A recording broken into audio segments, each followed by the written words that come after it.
Welcome to the Reality Revolution. I'm your host, Brian Scott.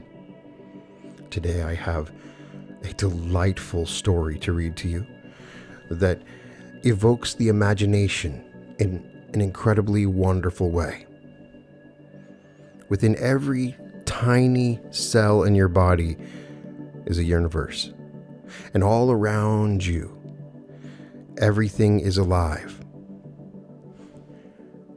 Do we exist within a microcosm of something greater? And what exists in the microcosm from us? As Neville Goddard tells us, there are worlds within worlds. This concept may have all kinds of cliches to it, but this story elaborates on this concept in a beautiful and wonderful way. What exists in the quantum realm? Is it simply subatomic particles, electrons and neutrons, or is there something greater? Isn't it amazing that our planets and sun revolve around each other, very much like the subatomic world? Will we ever truly know what is happening in that quantum realm? Is there a microscope that is powerful enough for us to explore these regions? He Who Shrank is a science fiction novella by Henry Hasse, originally printed as the featured story in the August 1936 issue of Amazing Stories magazine. It is about a man who is forever shrinking through worlds nested within a universe with apparently endless levels of scale. By listening to this story, you begin to understand that within you are infinite universes, and all around you as well. Carl Sagan once said in 1978 that this story presents an entrancing cosmological speculation which is being seriously revived today. A fractal universe with atoms or subatomic particles of one scale corresponding to the stars of another scale. Join me as we enter worlds within worlds. He Who Shrank by Henry Hasse.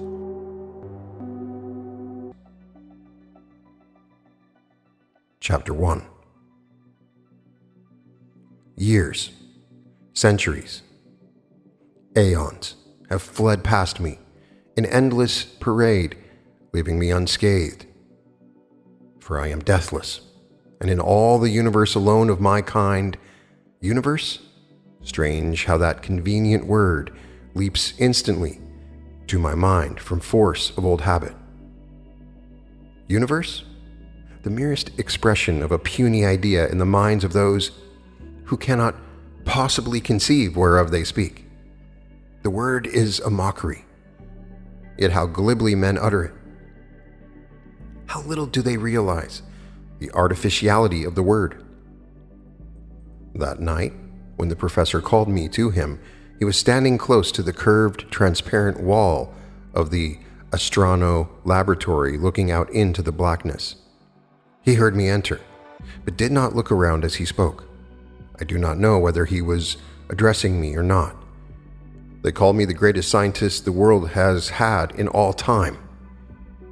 I had been his only assistant for years and was accustomed to his moods, so I did not speak. Neither did he for several moments, and then he continued.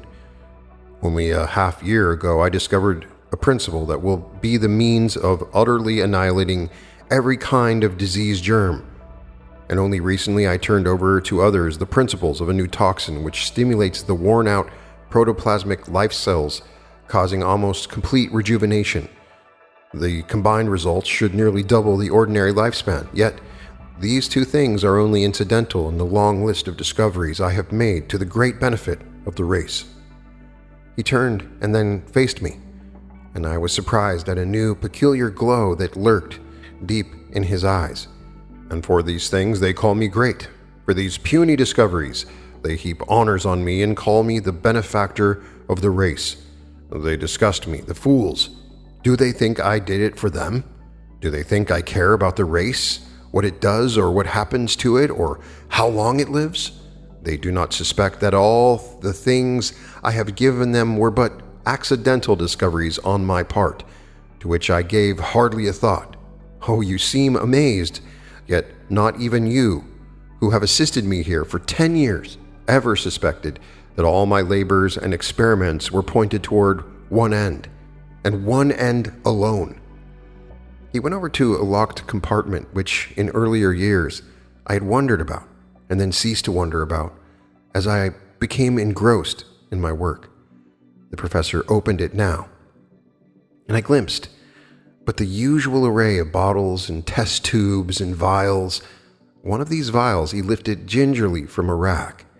And at last, I have attained the end, he almost whispered, holding the tube aloft. A pale liquid scintillated eerily against the artificial light in the ceiling. 30 years, long years of ceaseless experimenting, and now, here, in my hand, success. The professor's manner, the glow deep in his dark eyes, the submerged enthusiasm that seemed at every instant able to leap out, all served to impress me deeply.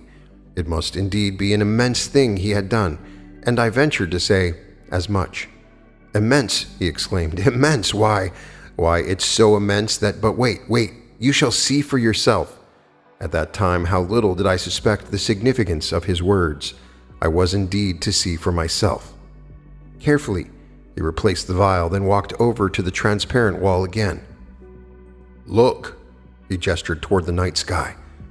The unknown. Does it not fascinate you? The other fools dream of someday traveling out there among the stars. They think they will go out there and learn the secrets of the universe.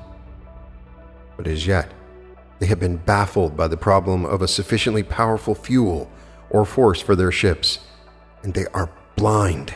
Within a month, I could solve the puny difficulty that confronts them, but I won't. Let them search, let them experiment, let them waste their lives away. What do I care about them?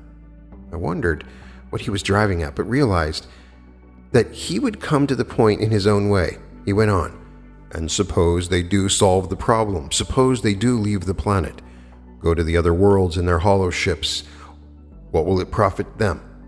Suppose they travel with the speed of light for their own lifetime, and then land on a star at the farthest point away from here that is possible for them.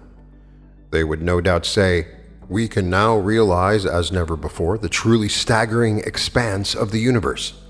It is indeed a great structure, the universe. We have traveled a far distance. We must be on the fringe of it. Thus, they would believe only I would know how wrong they were, for I can sit here and look through this telescope and see the stars that are 50 and 60 times as distant as that upon which they landed. Comparatively, their star would be infinitely close to us, the poor deluded fools in their dreams of space travel. But Professor, I interposed, just think. Wait, now listen. I too have long desired to fathom the universe, to determine what it is, the manner and the purpose and the secret of its creation. Have you ever stopped to wonder what the universe is? For 30 years, I have worked for the answer to those questions.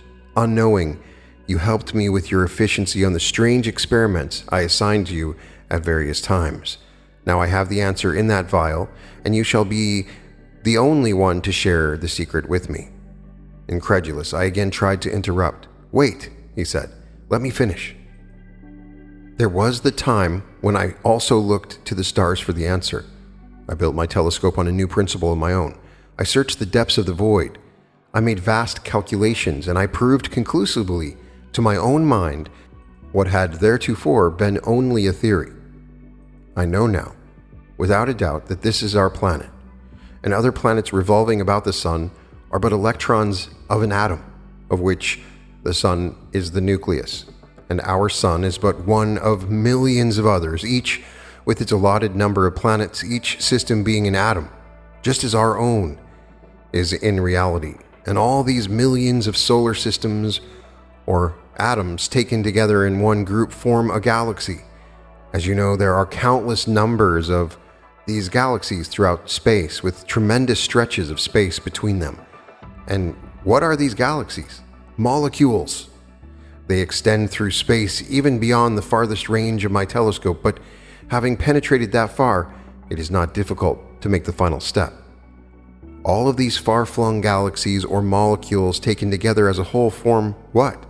Some indeterminable element or substance on a great, ultra-macrocosmic world, perhaps a minute drop of water, or grain of sand, or wisp of smoke, or, good God, an eyelash of some creature living on that world.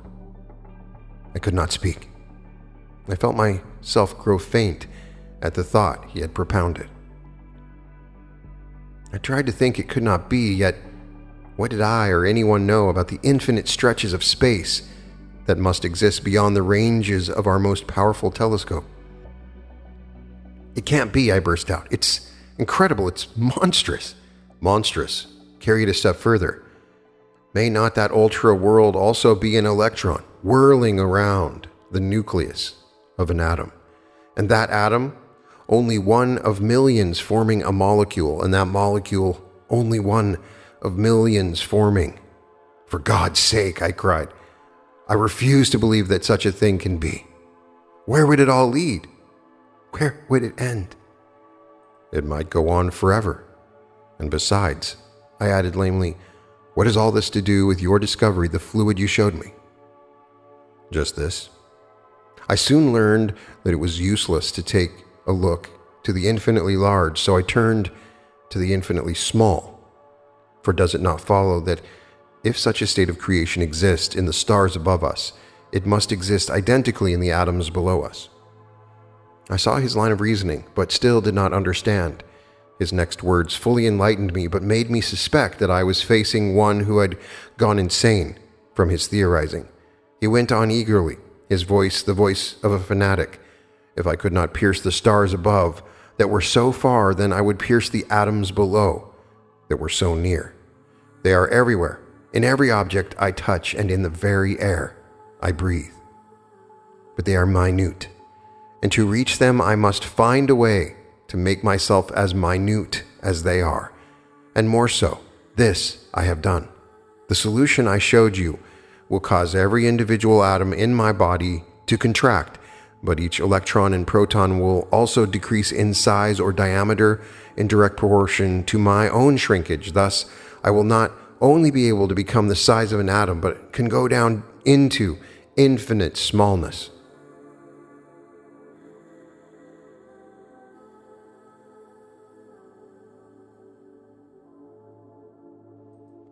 Chapter 2. When he had stopped speaking, I said calmly, "You are mad." He was imperturbed. "I expected you to say that," he answered.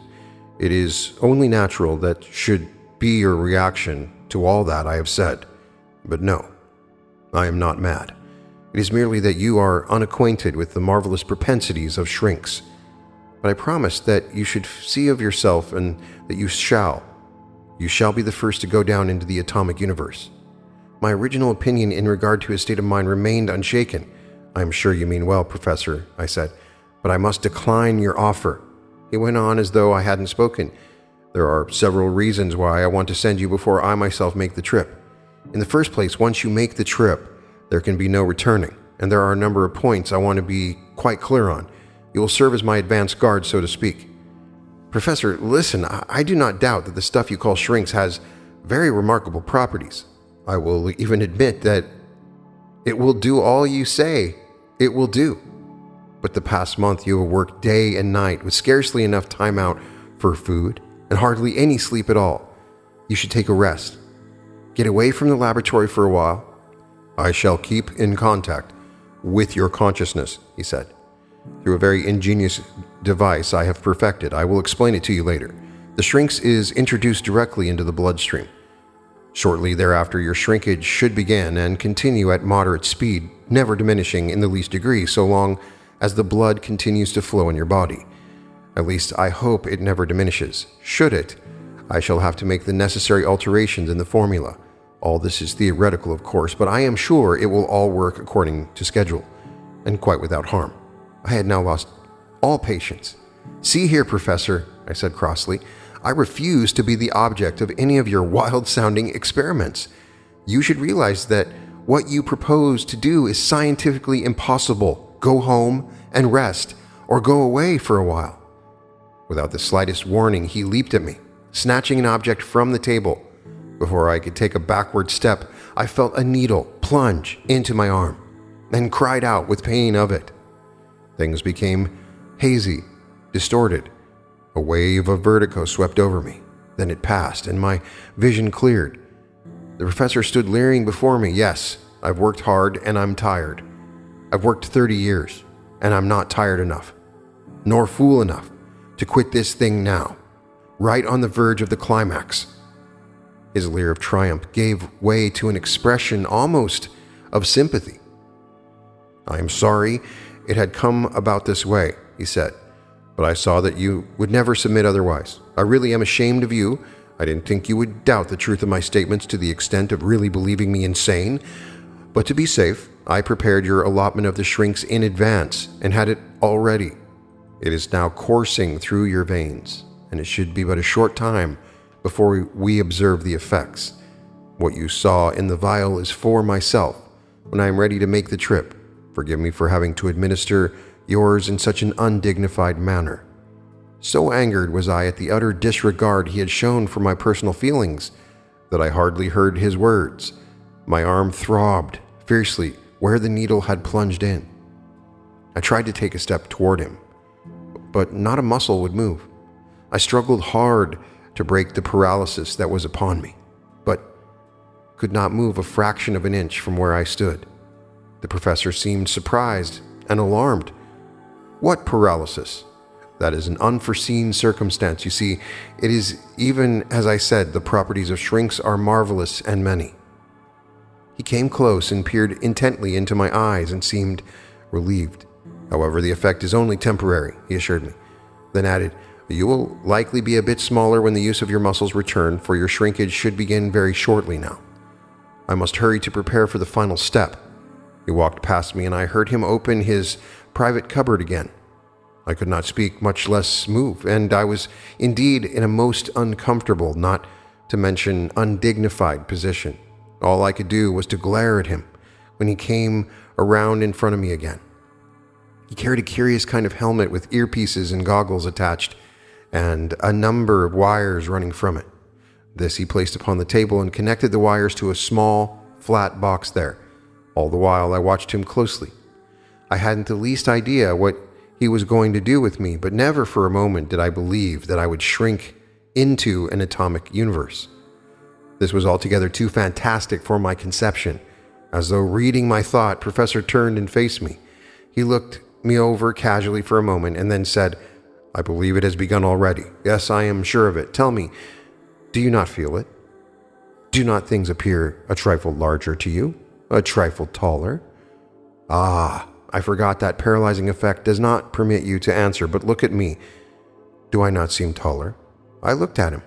Was it my imagination or some kind of hypnosis he was asserting on me that made me think he was growing slightly, ever so slightly, upward, even as I looked?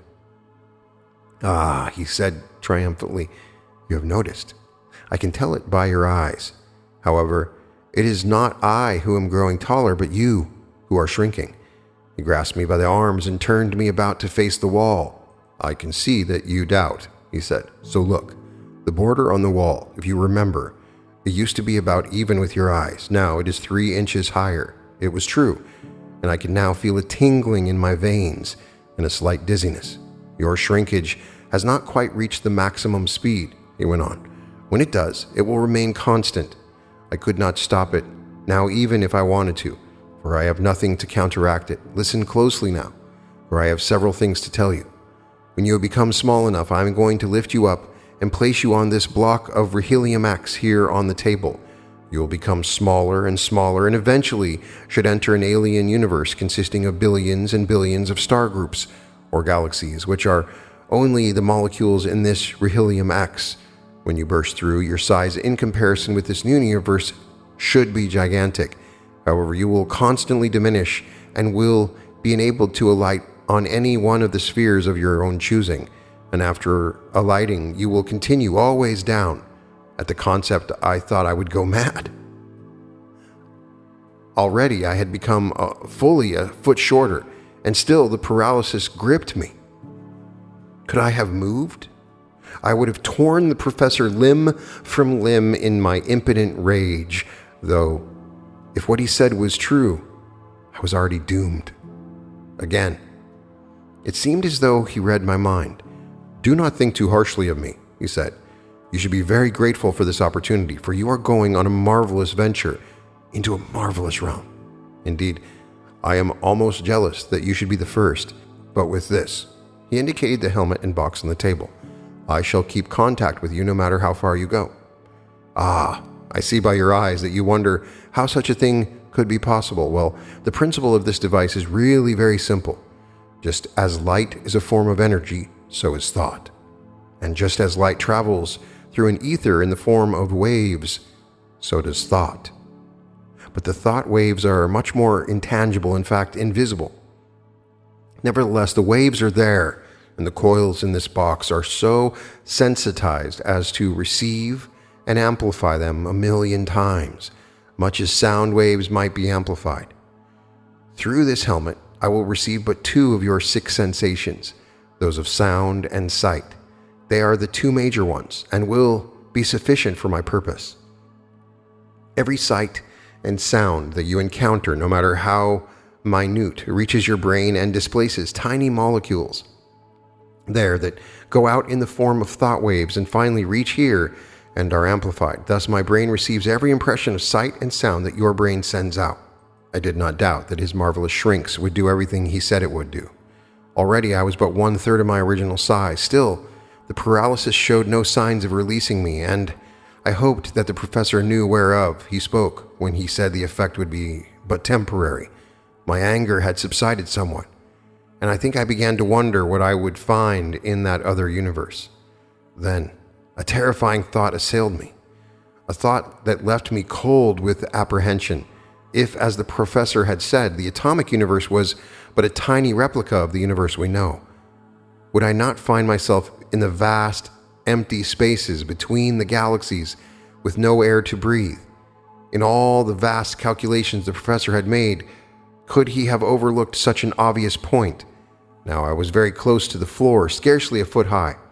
Everything about me, the professor, the tables, the walls, were gigantically out of proportion to myself. The professor reached down then and swung me up on the table top amidst the litter of wires and apparatus. He began speaking again, and to my tiny ears his voice sounded a deeper note. "Here is the block of Rhelium X, containing the universe you soon will fathom," he said, placing on the table beside me the square piece of metal, which was nearly half as tall as I was. "As you know, Rhelium X is the densest of all known metals, so the universe awaiting you should be a comparatively dense one, though you will not think so with the thousands of light years of space between the stars. Of course, I know no more about this universe than you do, but I would advise you to avoid the very bright stars and approach only the dimmer ones.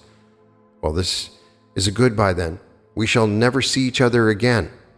Even should I follow you, as I certainly shall, as soon as I have learned through you what alterations I should make in the formula, it is impossible that I could exactly trace your course down through all the spheres that you will have traversed.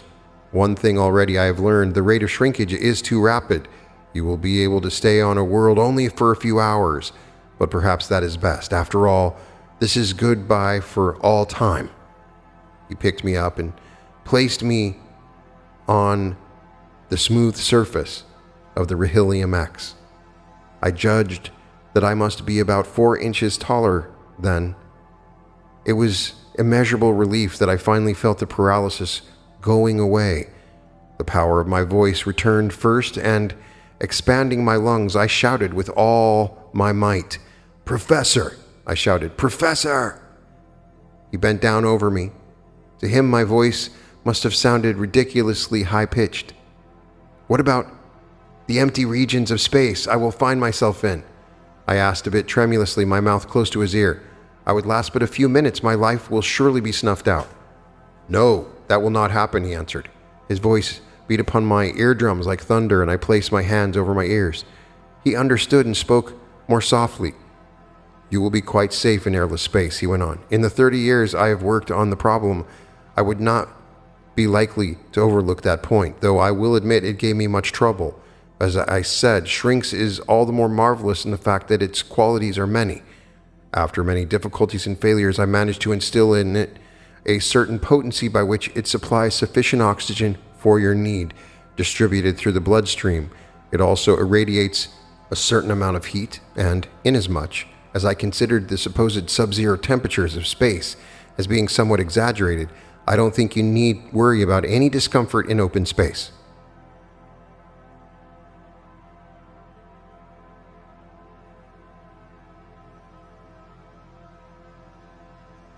Chapter 3.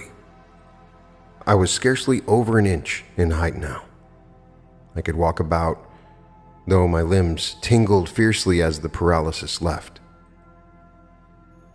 I could beat my arms against my sides and swung them about to speed the circulation.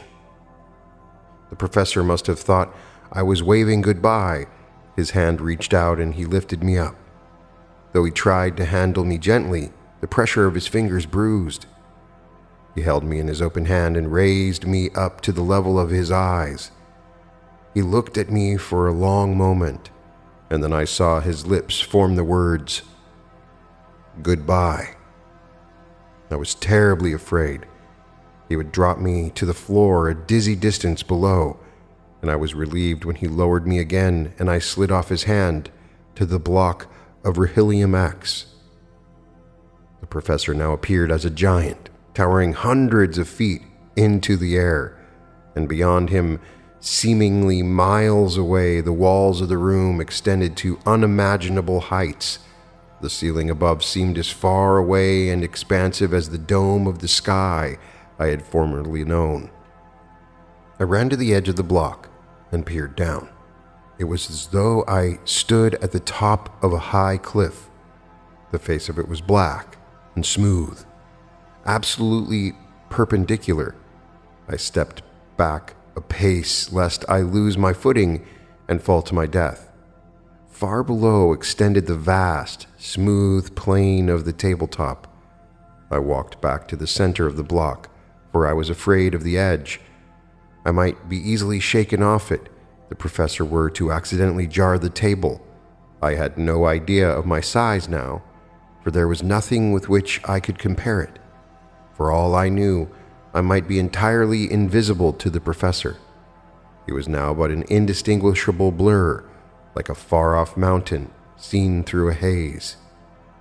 I now began to notice that the surface of the Rhelium X block was not as smooth as it had been. As far as I could see were shallow ravines extending in every direction. I realized that these must be tiny surface scratches that had been invisible before. I was standing on the edge of one of these ravines, and I clambered down the side and began to walk along it. It was as straight as though laid by a ruler. Occasionally I came to intersecting ravines and turned to the left or right. Before long, due to my continued shrinkage, the walls of these ravines towered higher than my head, and it was as though I walked along a narrow path between two cliffs.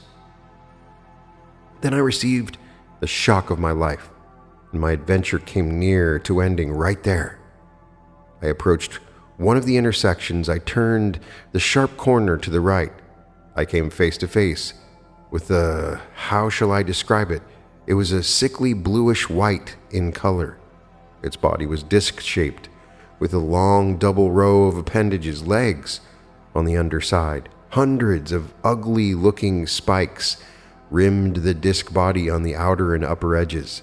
There was no head and apparently no organ of sight, but dozens of snake-like protuberances in my face as I nearly crashed into it. One of them touched me, and the creature backed swiftly away, the spikes springing stiffly erect in formidable array. This impression of the creature flashed upon my mind in the merest fraction of time, for you may be sure that I didn't linger there to take stock of its pedigree. No, indeed, my heart choked me in my fright. I whirled and sped down the ravine, and down another I sped, doubling to right and left in my effort to lose my pursuer. The irony of being pursued by a germ occurred to me, but the matter was too serious to be funny. I ran until I was out of breath, but no matter which way I turned and doubled, the germ was always 100 paces behind me. Its organ of sound must have been highly sensitive. At last, I could run no more, and I darted around the next corner and stopped, gasping for breath. The germ rushed a short distance past me and stopped, having lost the sound of my running. Its dozens of tentacular sound organs waved in all directions. Then it came unhesitatingly toward me, and again I ran. Apparently, it had caught the sound of my heavy breathing. Again, I dashed around the next corner, and as I heard the germ approach, I held my breath until I thought my lungs would burst. I stopped again, waved its tentacles in the air, and then ambled on down the ravine. Silently, I sneaked a hasty retreat. Now, the walls of these ravines, invisible scratches on a piece of metal, towered very high above me as I continued to shrink. Now, too, I noticed narrow chasms and pits all around me, in both the walls, at the sides and surface on which I walked. All of these seemed very deep, and some were so wide that I had to leap across them. At first, I was unable to account for these spaces that were opening all about me, and then I realized with a sort of shock that the Rahelium X was becoming porous. So small was I in size. Although it was the densest of all known metals, no substance whatsoever could be so dense as to be an absolute solid. I began to find it increasingly difficult to progress. I had to get back and make running jumps across the spaces. Finally, I sat down and laughed as I fully realized the futility and stupidity of this. Why was I risking my life by jumping across these spaces that were becoming wider as I became smaller, when I had no particular destination anyway, except down? So I may as well stay in one spot. No sooner had I made this decision, however, than something changed my mind. It was the germ again. It was far down the ravine, heading straight for me. It might have been the same one I had encountered before, or its twin brother, but now I had become so small that it was fully 15 times my own size, and the very sight of the huge beast ambling toward me inspired terror in my heart. Once more I ran, praying that it wouldn't hear the sound of my flight because of my small size. Before I had gone 100 yards, I stopped in dismay. Before me yawned a space so wide that I couldn't have leaped half the distance. There was escape on neither side, for the chasm extended up both the walls. I looked back. The germ had stopped. Its mass of tentacles was waving close to the ground. Then it came on, not in amble now, but at a much faster rate. Whether it had heard me or had sensed my presence in some manner, I did not know. Only one thing was apparent. I had but a few split seconds in which to act. I threw myself flat down, slid backward into the chasm, and hung there by my hands. And I was just in time. A huge shape rushed overhead as I looked up. So big was the germ that the chasm, which had appeared so wide to me, was inconsequential to it. It ran over the space as though it weren't there. I saw the double row of the creature's limbs as they flashed overhead. Each one was twice the size of my body. Then happened what I had feared. One of the huge claw-like limbs came down hard on my hand, and a sharp, sour, raked across. I could feel the pain all through my arm. The anguish was insufferable. I tried to get a better grip, but couldn't. My hold loosened. I dropped down.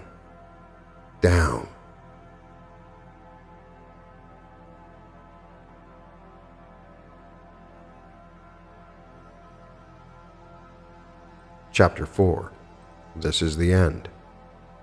Such was my thought in that last, awful moment as I slipped away into space. Involuntarily, I shut my eyes, and I expected at any moment to crash into oblivion, but nothing happened.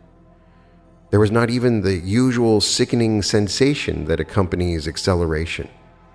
I opened my eyes to a Stygian darkness and put out an exploring hand.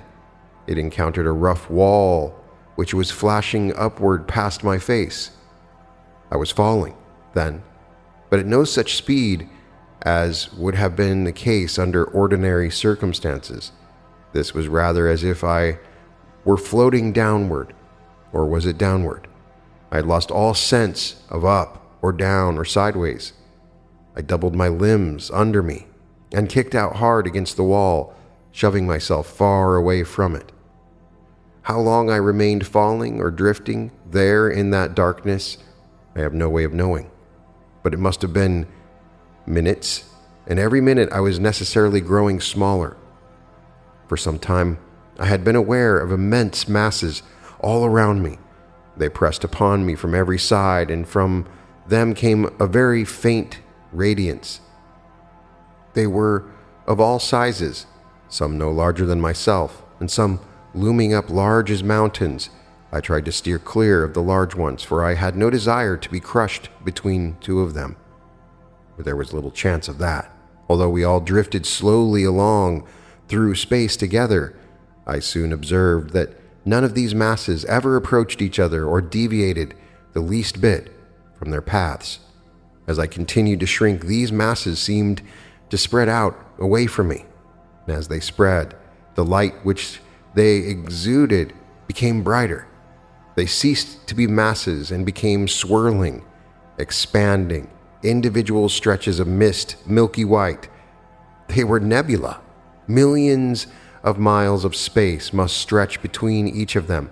The gigantic mass I had clung to, drawn there by its gravity, also underwent this nebulosity. And now I was floating in the midst of an individual nebula. It spread out as I became smaller, and as it thinned and expanded, what had seemed mist now appeared as trillions and trillions of tiny spheres in intricate patterns. I was in the very midst of these spheres. They were all around my feet, my arms, my head. They extended farther than I could reach, farther than I could see. I could have reached out and gathered thousands of them in my hand. I could have stirred and kicked my feet and scattered them in chaotic confusion about me. But I did not indulge in such reckless and unnecessary destruction of worlds. Doubtless my presence here had already done damage enough, displacing millions of them. I scarcely dared to move a muscle for fear of disrupting the orbits of some of the spheres or wreaking havoc among some solar systems or star groups. I seemed to be hanging motionless among them, or if I were moving in any direction, the motion was too slight to be noticeable. I didn't even know if I were horizontal or vertical, as those two terms had lost all meaning. As I became smaller, of course, the spheres became larger, and the space between them expanded, so that the bewildering maze thinned somewhat and gave me more freedom of movement. I took more cognizance now of the beauty around me. I remembered what the professor had said about receiving my thought waves, and I hoped he was tuned in now, for I wouldn't have had him miss it for anything. Every hue I had ever known was represented there among the suns and encircling planets, dazzling whites, reds, yellows, blues, greens, violets, and every intermediate shade. I glimpsed also the barren blackness of suns that had burnt out, but these were infrequent. as this seemed to be a very young universe. There were single suns with orbital planets varying in number from 2 to 20. There were double suns that revolved slowly about each other as on an invisible axis. There were triple suns that revolved slowly about one another, strangely as it may seem, in perfect trihedral symmetry. I saw one quadruple sun, a dazzling white, a blue, a green, and a deep orange. The white and the blue circled each other on the horizontal plane, while the green and the orange circled on the vertical plane, thus forming a perfect interlocking system. Around these 4 suns in circular orbits sped 16 planets of varying size, the smallest on the inner orbits and the largest on the outer. The effect was a spinning concave disk with the white, blue, green, orange rotating hub in the center. The rays from these 4 suns, as they bathed the rolling planets and were reflected back into space in many-hued magnificence, presented a sight both beautiful and weird. I determined to alight on one of the planets of this quadruple sun as soon as my size permitted. I did not find it hard to maneuver to a certain extent, and eventually, when I had become much smaller, I stretched alongside this solar system, my length being as great as the diameter of the orbit of the outermost planet. Still, I dared not come too close for fear the gravity of my bulk would cause some tension in the orbital field. I caught glimpses of the surface of the outer or 16th planet as it swung past me. Through rifts in the great billowing clouds, I saw vast expanses of water, but no land, and then the planet was moving away from me on its long journey around to the other side of the suns. I did not doubt that by the time it returned to my side, I would be very, very much smaller, so I decided to move in a little closer and try to get a look at the 15th planet, which was then on the opposite side but swinging around in my direction. I had discovered that if I doubled up my limbs and thrust out violently in a direction opposite that in which I wished to move, I could make fairly good progress.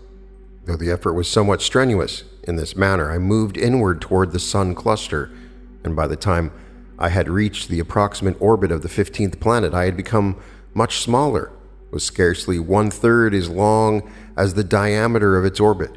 The distance between the orbits of the 16th and 15th planets must have been about 2,500,000,000 miles, according to the old standards I had known. But to me the distance had seemed but a few yards. I waited there, and finally the planet hove into view from out of the glorious aurora of the suns. Nearer and nearer it swung in its circle, and as it approached I saw that its atmosphere was very clear, a deep saffron color. It passed me a scant few yards away, turning lazily on its axis opposite the direction of flight. Here too, as on planet 16, I saw a vast world of water. There was only one fairly large island and many scattered small ones, but I judged that fully 9/10 of the surface was ocean. I moved on in to planet 14, which I had noticed was a beautiful golden green color. By the time I had maneuvered to the approximate 14th orbit, I had become so small that the light of the central suns pained my eyes. When the planet came in sight, I could easily see several large continents on the lighted side, and as the dark side turned to the sun, several more continents became visible. As it swung past me, I made comparisons and observed that I was now about 5 times as large as the planet. When it came around again, I would try to effect a landing. To attempt a contact with it now would likely prove disastrous to both it and myself. As I waited there and became smaller, my thoughts turned to the professor. If his amazing theory of an infinite number of sub-universes was true, then my adventure had hardly begun. Wouldn't begin until I alighted on the planet. What would I find there? I did not doubt that the professor receiving my thought waves was just as curious as I. Suppose there was life on this world, hostile life. I would face the dangers, while the professor sat in his laboratory far away. This was the first time that aspect of it occurred to me. It had probably never occurred to the professor. Strange, too, how I thought of him as far away. Why? He could merely have reached out his hand and touched me, universe and all, on his laboratory table. Another curious thought struck me. Here I was waiting for a planet to complete its circle around the suns. To any beings who might exist on it, the elapsed time would represent a year, but to me it would only be a number of minutes. At that, it returned sooner than I expected, curving around to meet me. Its orbit, of course, was much smaller than those of the outer two planets. More minutes passed as it came closer and larger. As nearly as I could judge, I was about 1/5 its size now. It skimmed past me so closely that I could have reached out and brushed its atmosphere, and as it moved away, I could feel its steady tugging, much as if I were a piece of metal being attracted to a magnet. Its speed did not decelerate in the least, but now I was moving along close behind it. It had captured me just as I hoped it would. I shoved in closer, and the gravity became a steady and stronger pull. I was falling toward it. I swung around so that my feet were close to it, and they entered the atmosphere where the golden green touched the blackness of space. They swung down in a long arc and touched something solid. My fall toward the planet ceased. I was standing on one of the continents of this world.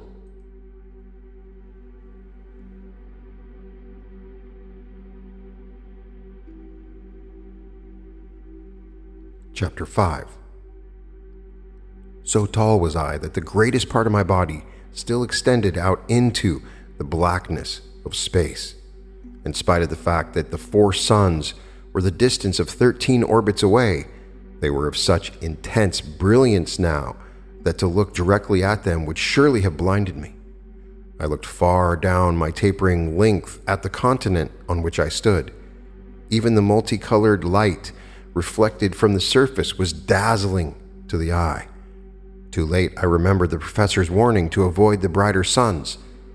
Close to the surface, a few fleeting wisps of clouds drifted about my limbs. As the planet turned slowly on its axis, I of course moved with it, and shortly I found myself on the side away from the suns in the planet's shadow. I was thankful for this relief, but was only temporary. Soon I swung around into the blinding light again, then into the shadow, and again into the light. How many times this happened, I do not know, but at last I was entirely within the planet's atmosphere. Here the rays of the sun were diffused, and the less light intense. Miles below I could see but a vast expanse of yellow surface stretching unbroken in every direction. As I looked far behind the curving horizon, it seemed that I caught a momentary glimpse of tall, silvery towers of some far-off city, but I could not be sure, and when I looked again, it had vanished. I kept my eyes on that horizon, however, and soon 2 tiny red specks became visible against the yellow of the plain. Evidently, they were moving toward me very rapidly, for even as I looked, they became larger and soon took shape as 2 blood-red spheres. Immediately I visioned them as some terrible weapons of warfare or destruction. But as they came close to me and swerved up to where I towered high in the thin atmosphere, I could see that they were not solid at all, as I had supposed, but were gaseous and translucent to a certain extent. Furthermore, they behaved in a manner that hinted strongly of intelligence. Without visible means of propulsion, they swooped and circled about my head, to my utter discomfiture. When they came dangerously close to my eyes, I raised my hand to sweep them away, but they darted quickly out of reach. They did not approach me again, but I remained there close together, pulsating in midair. This queer pulsating of their tenuous substance gave me the impression that they were conferring together, and of course I was the object of their conference. Then they darted away in the direction whence they had come. My curiosity was as great as theirs had seemed to be, and without hesitation I set out in the same direction. I must have covered nearly a mile at each step, but even so these gaseous entities easily outdistanced me and were soon out of sight. I had no doubt that their destination was the city, if indeed it were a city I had glimpsed. The horizon was closer now and less curved due to my decrease in height. I judged that I was barely 500 or 600 feet tall now. I had taken but a few hundred steps in the direction the two spheres had gone, when to my great surprise I saw them coming toward me again, this time accompanied by a score of companions. I stopped in my tracks, and soon they came close and circled about my head. They were all about 5 feet in diameter and of the same dark red color. For a minute they darted about, as though studying me from every angle. Then they systematically arranged themselves in a perfect circle around me. Thin streamers emanated from them and merged, linking them together and closing the circle. Then other streamers reached slowly out toward me, wavering, cautious. This was their manner of investigation.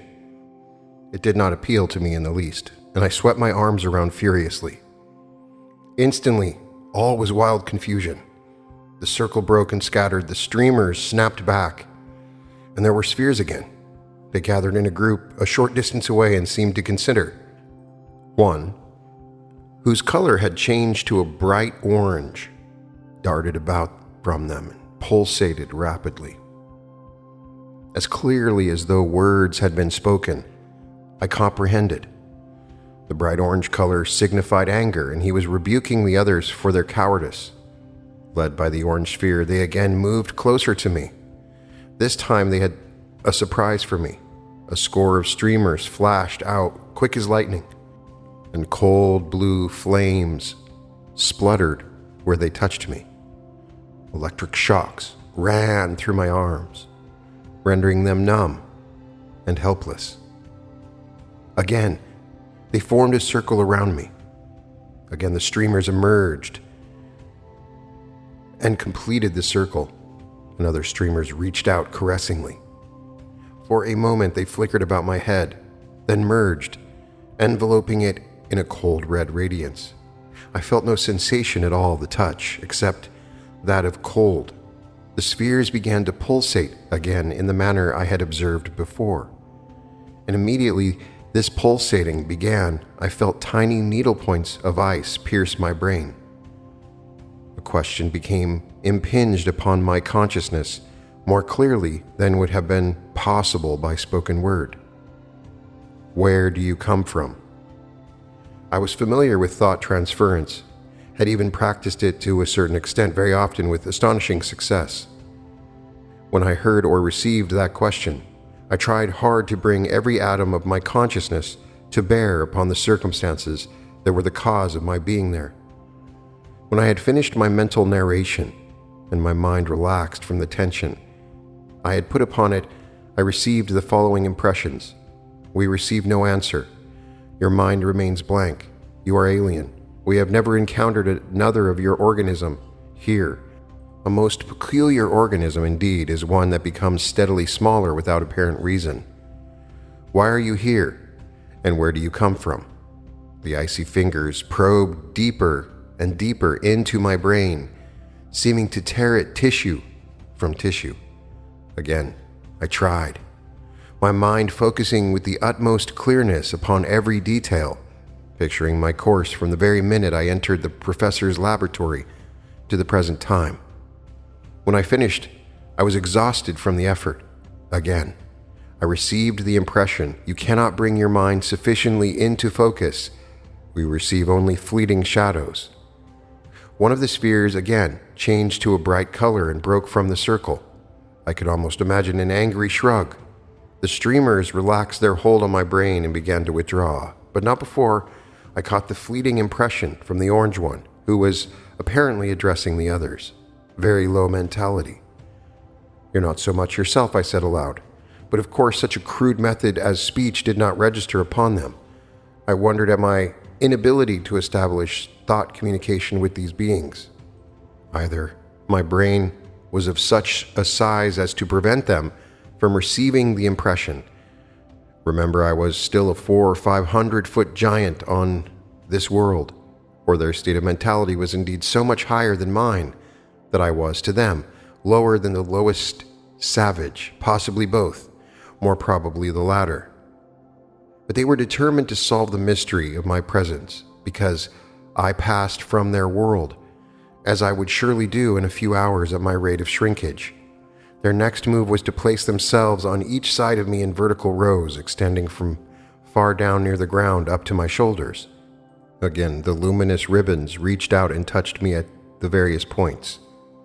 Then, as at a given signal, they rose high into the air, lifting me lightly as a feather. In perfect unison, they sped towards their city, beyond the horizon, carrying me perpendicularly with them. I marveled at the manner in which such gaseous entities as these could lift and propel such a material giant as myself. Their speed must have exceeded by far that of sound, though on all this planet there was no sound except the sound of my body swishing through the air. In a very few minutes, I sighted the city, which must have covered the area of 100 miles square near the edge of a rolling green ocean.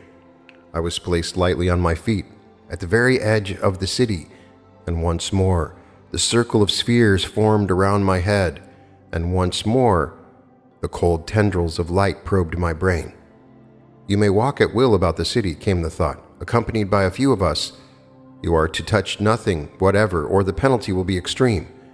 Your tremendous size makes your presence here among us somewhat hazardous. When you have become much smaller, we shall again explore your mind with somewhat different method and learn your origin and purpose. We realized that the great size of your brain was somewhat of a handicap to us in our first attempt. We go now to prepare. We have awaited your coming for years. Leaving only a few there as my escort or guard, the rest of the spheres sped toward a great domed building that rose from a vast plaza in the center of the city. I was very much puzzled as to their last statement. For a moment, I stood there wondering what they could have meant. We have awaited your coming for years. Then, trusting that this and other things would be answered in the due course of their investigation, I entered the city. It was not a strange city insofar as architecture was concerned, but it was a beautiful one. I marveled that it could have been conceived and constructed by these confluent globules of gas, who at first glance seemed anything but intelligent, reasoning beings. Tall as I was, the buildings towered up to 4 and 5 times my height, invariably ending in domed roofs. There was no sign of a spire or angle as far as my eye could see. Apparently, they grated harshly on the senses of these beings. The entire plan of the city was of vast sweeping curves and circular patterns, and the effect was striking. There was no preconceived streets or highways, nor connecting spans between buildings, for there was no need of them. The air was the natural habitable element of this race, and I did not see one of them ever touch the ground or any surface. They even came to rest in midair, with a slow, spinning motion. Everywhere I passed among them, they paused, spinning to observe me in apparent curiosity, then went on about their business, whatever it was. None ever approached me except my guards. For several hours I wandered about in this manner, and finally, when I was much smaller, I was bade to walk towards the central plaza. In the circular domed building, the others awaited my coming, gathered about a dais surmounted by a huge oval transparent screen of glass or some similar substance. This time, only one of the spheres made contact with my brain, and I received the following thought: watch. The screen became opaque, and a vast field of white came into view. The great nebula in which this planet is but an infinitesimal speck, came the thought. The mass drifted almost imperceptibly across the screen, and the thought continued: as you see it now, so it appeared to us through our telescopes centuries ago. Of course, the drifting motion of the nebula as a whole was not perceptible, and what you see is a chemically recorded reproduction of the view which has been sped up to make the motion visible on the screen. Watch closely now. The great mass of the nebula had been quiescent, but as I watched, it began to stir and swirl in a huge spiral motion, and a vast, dark shadow was thrown across the whole scene. The shadow seemed to recede, grew smaller, and I could see that it was not a shadow but a huge bulk. This bulk was entering the nebula, causing it to swirl and expand as millions of stars were displaced and shoved outward. The thought came again. The scene has been sped up 1,000,000-fold. The things you see taking place actually transpired over a great number of years. Our scientists watched the phenomenon in great wonder, and many were the theories as to the cause of it. You are viewing yourself as you entered our nebula. I watched in a few minutes the scene before me, as these sphere creatures had watched it over a period of years, saw myself grow smaller, gradually approach the system of the 4 suns, and finally the gold-green planet itself. Abruptly the screen cleared. So we watched and waited your coming for years, not knowing what you were or whence you came. We are still very much puzzled. You became steadily smaller, and that we cannot understand. We must hurry, relax, do not interfere with our process by trying to think back to the beginning as you did before. It is all laid bare to us in the recesses of your brain. Simply relax, think of nothing at all, watch the screen. I tried to do as he said. Again, I felt the cold probing tendrils in my brain, and a lethargy came over my mind. Shadows flashed across the screen. Then suddenly a familiar scene leaped into view. The professor's laboratory as I had last seen it on the night of my departure.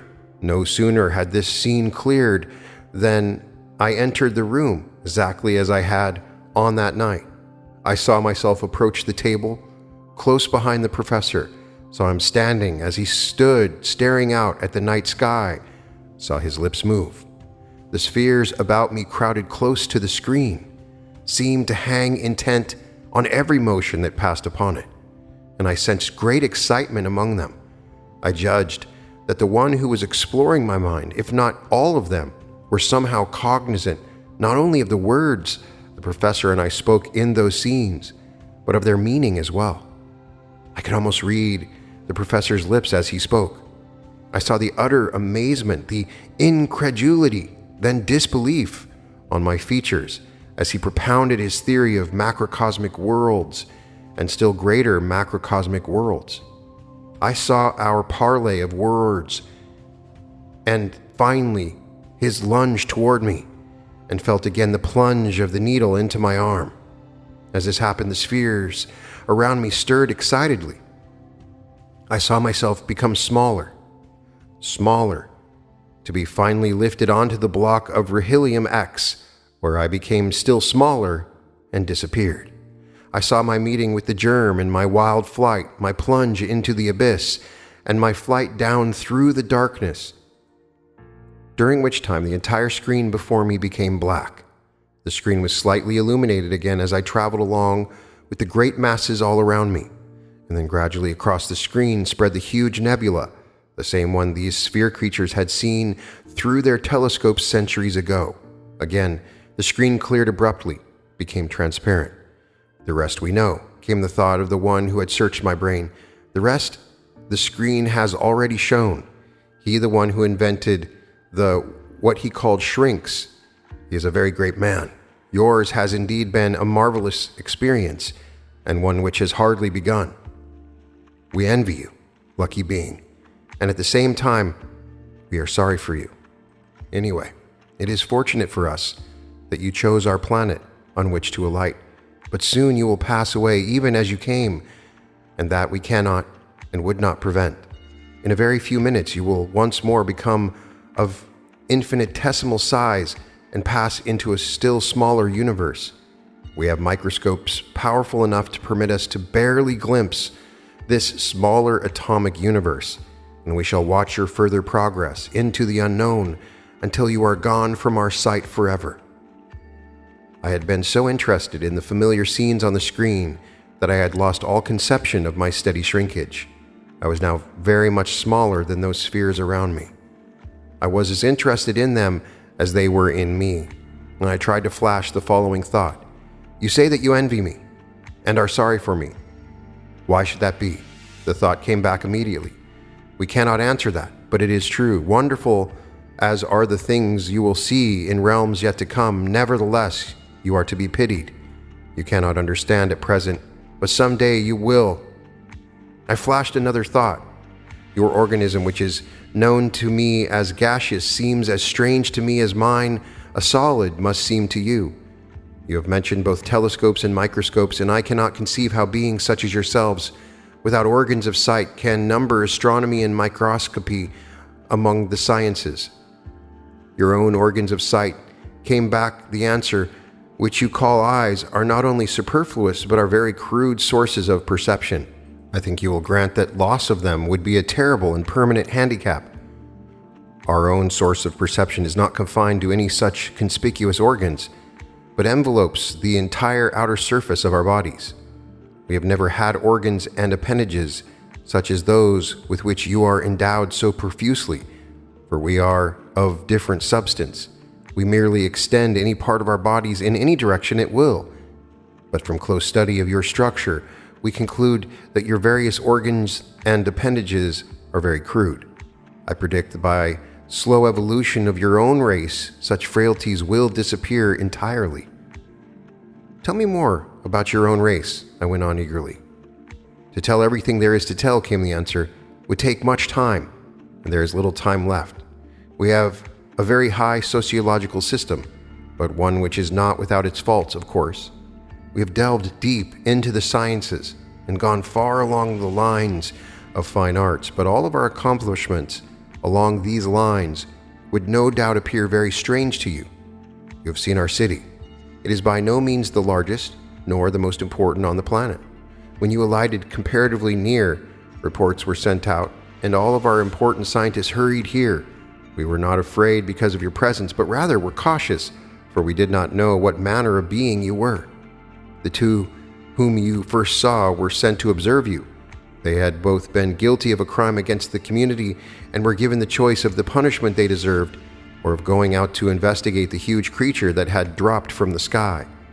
They accepted the latter course, and for their bravery, for it was bravery, they have been exonerated.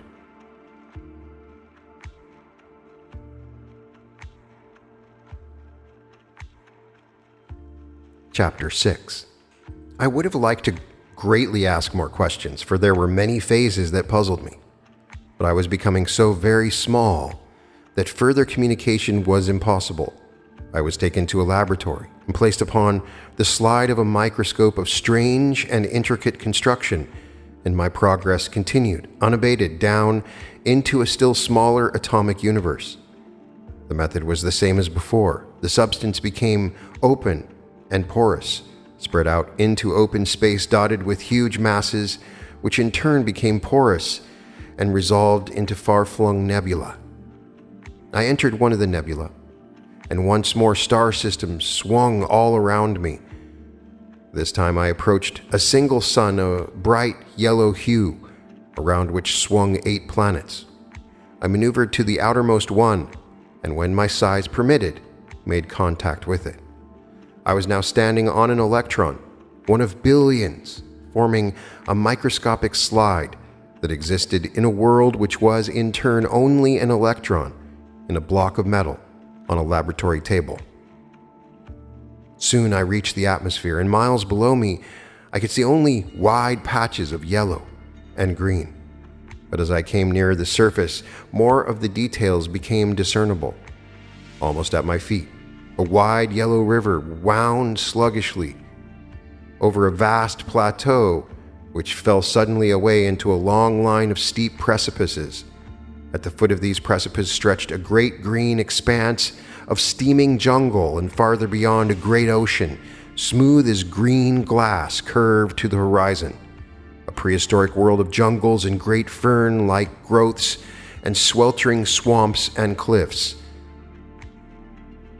Not a breeze stirred, and nowhere was there sight of any living thing.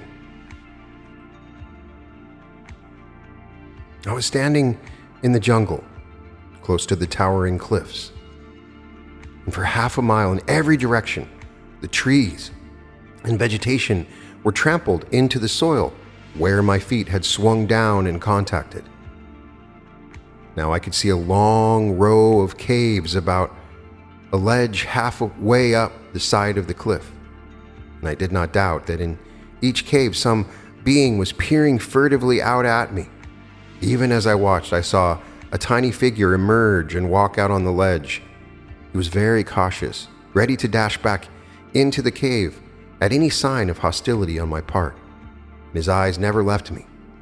Seeing that nothing happened, others took heart and came out, and soon the ledge was lined with tiny figures who talked excitedly among themselves and gesticulated wildly in my direction.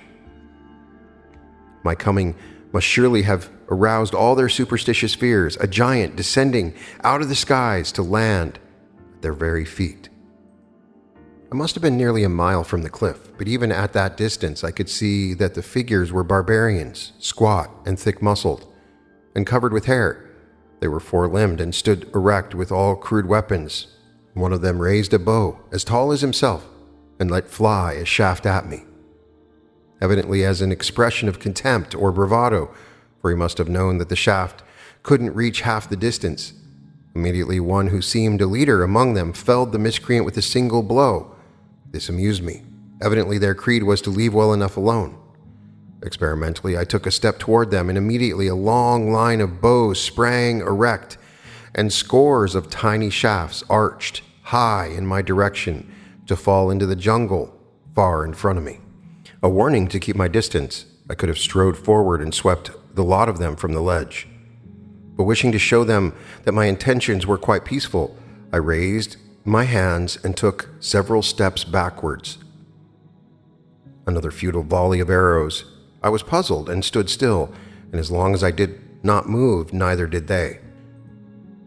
The one who had seemed the leader threw himself down flat, and shielding his eyes from the sun, scanned the expanse of jungle below.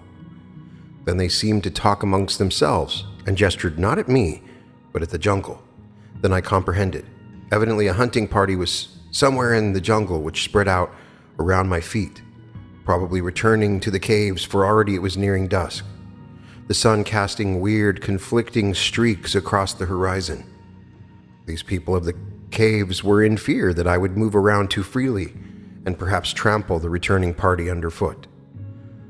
So thinking, I stood quietly in the great barren patch I had leveled and sought to peer into the dank growth below me. This was nearly impossible, however, for clouds of steam hung low over the tops of the trees.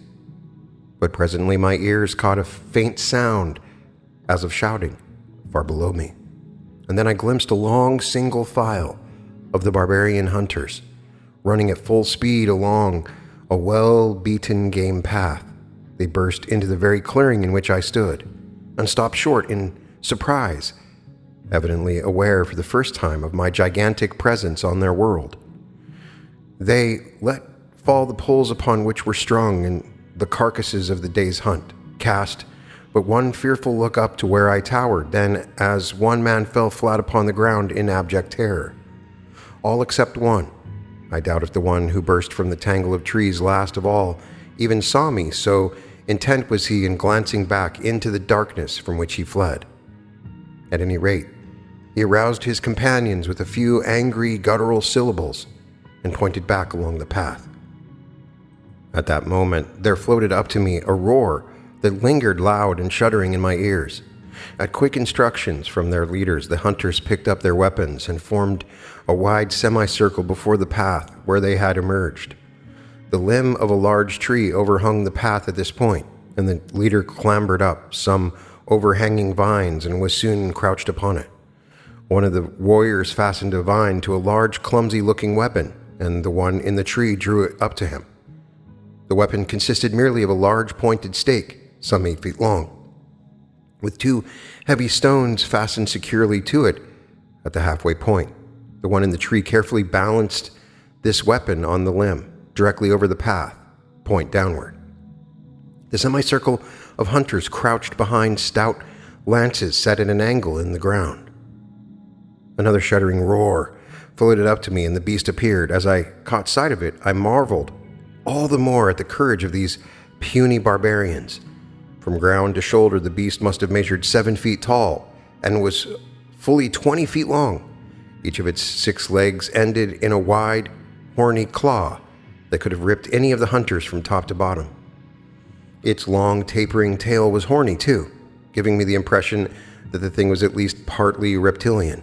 Curved fangs, fully 2 feet long, in a decidedly animal head, offset that impression, however. For a long moment, the monstrosity stood there, tail switching ceaselessly, glaring in puzzlement out upon the circle of puny beings who dared to confront it. Then, as its tail ceased switching and it tensed for the spring, the warrior on the limb above launched his weapon, launched it and came hurtling down with it, feet pressed hard against the heavy stone balance. Whether the beast below heard some sound or whether a sixth sense warned it, I do not know. But just in time it leaped to one side with an agility belied by its great bulk, and the pointed stake drove deep into the ground, leaving the one who had ridden it lying there stunned. The beast uttered a snarl of rage. Its 6 legs sprawled outward, its great belly touched the ground. Then it sprang out upon the circle of crouching hunters. Lances snapped at the impact, and the circle broke and fled for the trees, but 2 of them never rose from the ground, and the lashing horned tail flattened another before he had taken 4 steps. The scene took place in the matter of seconds. As I towered there looking down upon it, fascinated, the beast whirled toward the fleeing ones, and in another moment the destruction would have been terrible, for they could not possibly have reached safety. Breaking the spell that was on me, I swung my hand down in a huge arc, even as the beast sprang for a second time. I slapped it in midair, flattened it against the ground as I would have flattened a bothersome insect. It did not twitch a muscle, and a dark red stain seeped outward from where it lay. The natives stopped in their flight. For the second in my hand when I slept, the huge animal had been loud.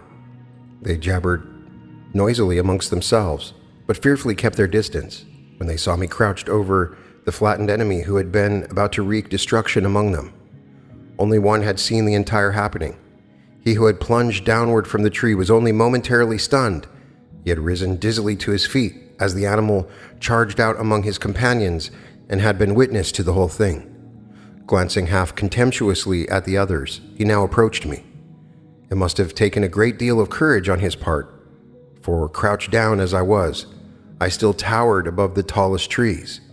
He looked for a moment at the dead beast, then gazed up at me in reverent awe. Falling prone, he beat his head upon the ground several times, and the others followed his example. Then they all came forward to look at the huge animal. From their talk and gestures, I gathered that they wanted to take it to the caves, but it would have taken 10 of the strongest of them to even lift it, and there was still a mile stretch of jungle between them and the cliffs. I decided that I would take it there for them, if that was what they want. Reaching out, I picked up the leader, the brave one, very gently. Placing him in a cupped hollow of my hand, I swung him far up to the level of my eyes. I pointed at the animal I had slain, and then pointed toward the cliffs, but his eyes were closed tightly, as if his last moment had come, and he trembled in every limb. He was a brave hunter, but this experience was too much. I lowered him to the ground unharmed, and the others crowded around him excitedly. He would soon recover from his fright, and no doubt some night around the campfires he would relate this wonderful experience to a bunch of skeptical grandchildren. Picking the animal up by its tapering tail, I strode through the jungle with it, flattening trees at every step, and leaving a wide path behind me. I neared the cliffs in a few steps, and those upon the ledge fled into the caves. I placed the huge carcass on the ledge, which was scarcely as high as my shoulders, then turned and strode away to the right, intending to explore the terrain beyond. For an hour, I walked passing the other tribes of cliff dwellers who fled at my approach. Then the jungle ended in a point by the sea, and the line of cliffs melted down into a rocky coast. It had become quite dark now. There were no moons, and the stars dim and far away. Strange night cries came from the jungle, and to my left stretched wide, tangled marshes, through which floated vague phosphorescent shapes. Behind me, tiny fires sprang up on the face of the cliffs, a welcome sight, and I turned back toward them. I was now so much smaller that I felt extremely uneasy at being alone and unarmed at night on a strange planet abounding in monstrosities. I had taken only a few steps when I felt, rather than heard, a rush of wings above and behind me. I threw myself flat upon the ground, and just in time, for the great shadowy shape of some huge night creature swept down, and sharp talons raked my back. I arose with apprehension after a few moments, and saw the creature winging its way back low over the marshes. Its wing spread must have been 40 feet. I reached the shelter of the cliffs, and stayed close to them thereafter. I came to the first of the shelving ledges, where the fires burned, but it was far above me now. I was a tiny being crouched at the base of the cliffs, I an alien on this world, yet a million years ahead of these barbarians in evolution, peered furtively out into the darkness where glowing eyes and half-seen shapes moved on the edge of the encroaching jungle. And safe in their caves, high above me, were those so low in the state of evolution that had only the rudiments of a spoken language and were only beginning to learn the value of fire. In another million years, perhaps, a great civilization would cover this entire globe, a civilization rising by slow degrees from the mire and the mistakes and the myths of the dawn of time. And doubtlessly one of the myths would concern a great godlike figure that descended from the skies, leveled great trees in its stride, saved a famous tribe from destruction by slaying huge enemy beasts, and then disappeared forever during the night. And great men, great thinkers of that future civilization would say, "Preposterous, a stupid myth." But at the present time, the godlike figure which slew enemy beasts by a slap of the hand was scarcely a foot high, and sought a place where he might be safe from a possible attack by those same beasts. At last, I found a small crevice, which I squeezed into, and felt much safer than I had out in the open. Very soon, I was so small, I would have been unnoticed by any of the huge animals that might venture my way.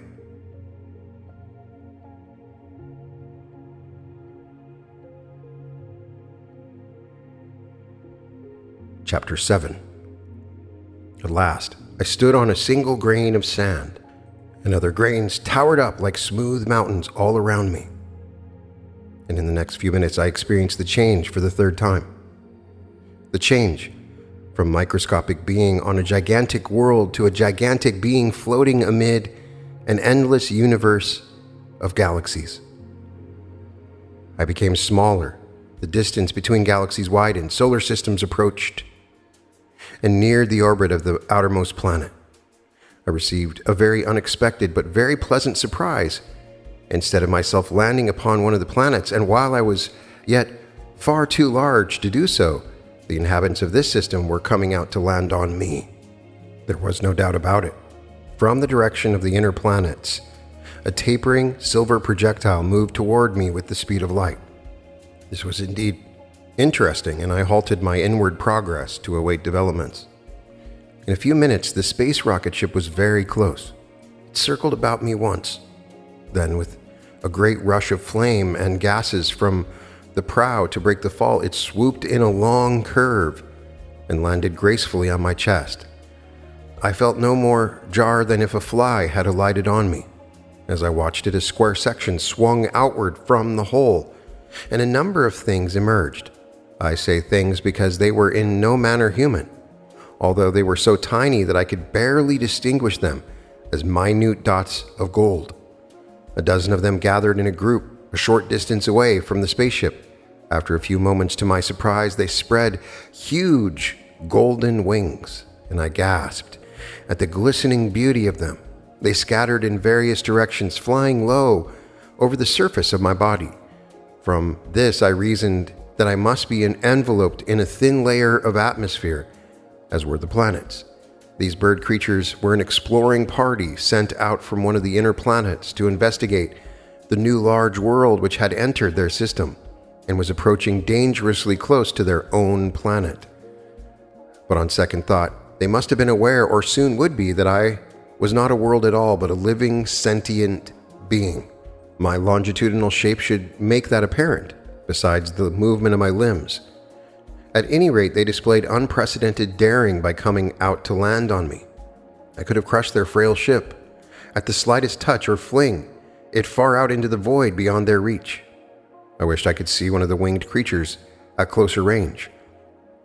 But none landed on me again. Having traversed and circled me in every direction, they returned to the ship and entered it. The section swung closed. Gases roared from the stern tubes, and the ship swooped out into space again and back toward the sun. What tiding would they bear to their planet? Doubtless they would describe me as an inconceivably huge monstrosity of outer space. Their scientists would wonder whence I came, might even guess at the truth. They would observe me anxiously through their telescopes. Very likely they would be in fear that I would invade or wreck their world and would make preparations to repulse me if I came too near. In spite of these probabilities, I continued my slow progress toward the inner planets, determined to see, and if possible, land upon the planet of the bird creatures. A civilization that had achieved space travel must be a marvelous civilization indeed. As I made my way through space between the planets by means of my grotesque exertions, I reflected upon another phase. By the time I reached the inner planets, I would be so much smaller that I would not determine which of the planets was the one I sought unless I saw more of the spaceships and could follow their direction. Another interesting thought was that the inner planets would have sped around the green sun innumerable times, and years would have passed before I reached there. They would have ample time to prepare for my coming and might give me a fierce reception if they had more of the spaceships such as the one I had seen. And they did indeed have many more of them, as I discovered after an interminable length of time, during which I had moved ever closer to the sun. A red-tinged planet swung in a wide curve from behind the blazing green of the sun, and I awaited its approach. After a few minutes, it was so close that I could see a moon encircling the planet, and as it came still nearer, I saw the rocket ships. This, then, was the planet I sought. But I was puzzled. They surely could not have failed to notice my approach, and I had expected to see a host of ships lined up in formidable array. I saw a host of them all right, hundreds of them, but they were not pointed in my direction at all. Indeed, they seemed not to heed me in the least, although I must have loomed large as their planet came near. Perhaps they had decided after all that I was harmless. But what seemed more likely to me was that they were confronted with an issue of vastly more importance than my close proximity. For as I viewed the spaceships, they were leaving the atmosphere of their planet and were pointing toward the single satellite, row upon row, mass upon endless mass. They moved outward, hundreds, thousands of them. It seemed as though the entire population was moving en masse to the satellite. My curiosity was immediately aroused. What circumstances or condition would cause a highly civilized race to abandon their planet and flee to the satellite? Perhaps if I learned, I would not want to alight on that planet. Impatiently, I awaited its return as it moved away from me on its circuit around the sun. The minutes seemed long, but at last it approached again from the opposite direction, and I marveled at the relativity of size and space and time. A year had passed on that planet and satellite, and many things might have transpired since I had last seen them. The satellite swung between the planet and myself, and even from my point of disadvantage, I could see that many things had indeed transpired. The bird people were building a protective shell around the satellite. Protection from what? The shell seemed to be a dull gray metal and already covered half the globe. On the uncovered side, I saw land and rolling oceans. Surely, I thought, they must have the means of producing artificial light, but somehow it seemed blasphemous to forever bar the surface from the fresh, pure light of the green sun. In a manner, I felt sorry for them in their circumstances, but they had their spaceships, and in time could move to the vast unexplored fields that the heavens offered. More than ever, I was consumed with curiosity, but was still too large to attempt a contact with the planet. And I let it pass me for a second time.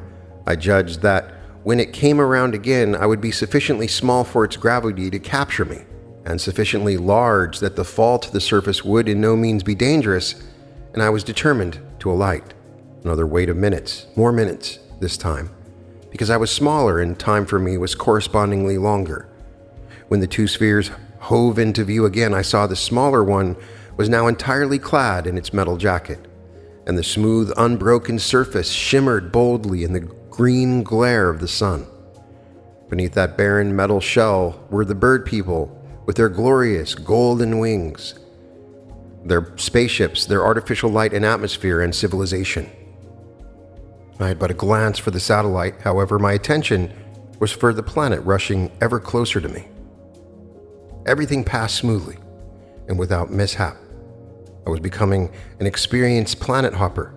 Its gravity caught me in an unrelenting grip, and I let my limbs rush downward in their long curve to land with a slight jar on solid earth far below.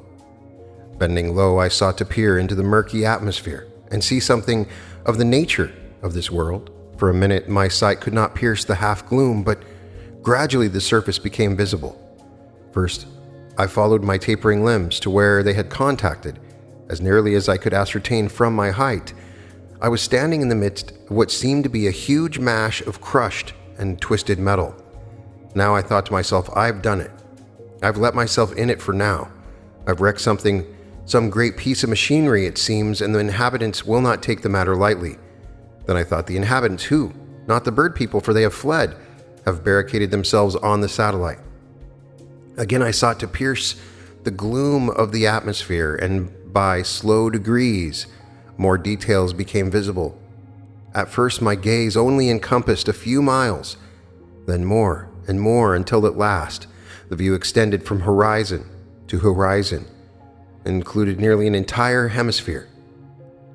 Slowly the view cleared and slow comprehension came, and as full realization dawned upon me, I became momentarily panic-stricken.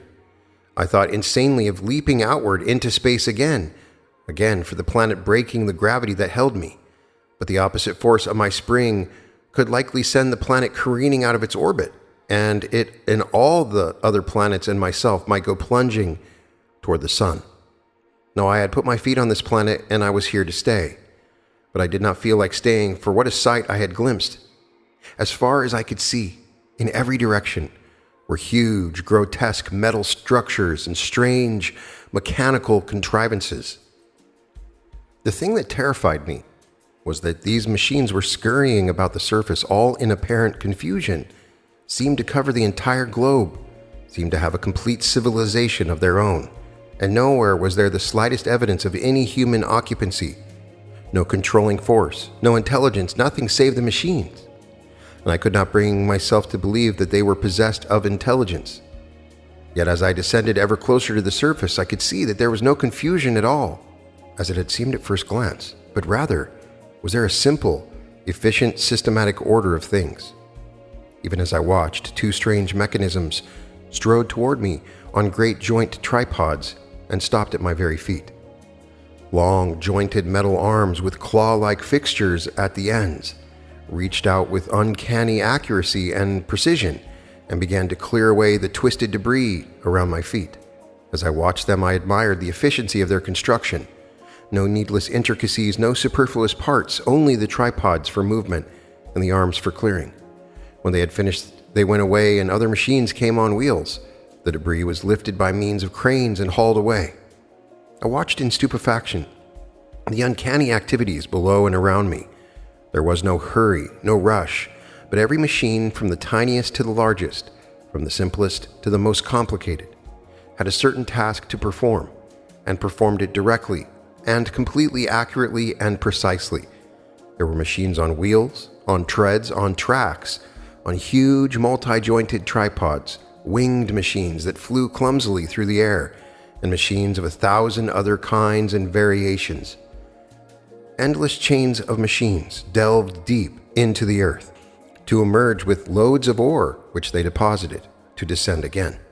Huge hauling machines came and transported the ore to roaring mills.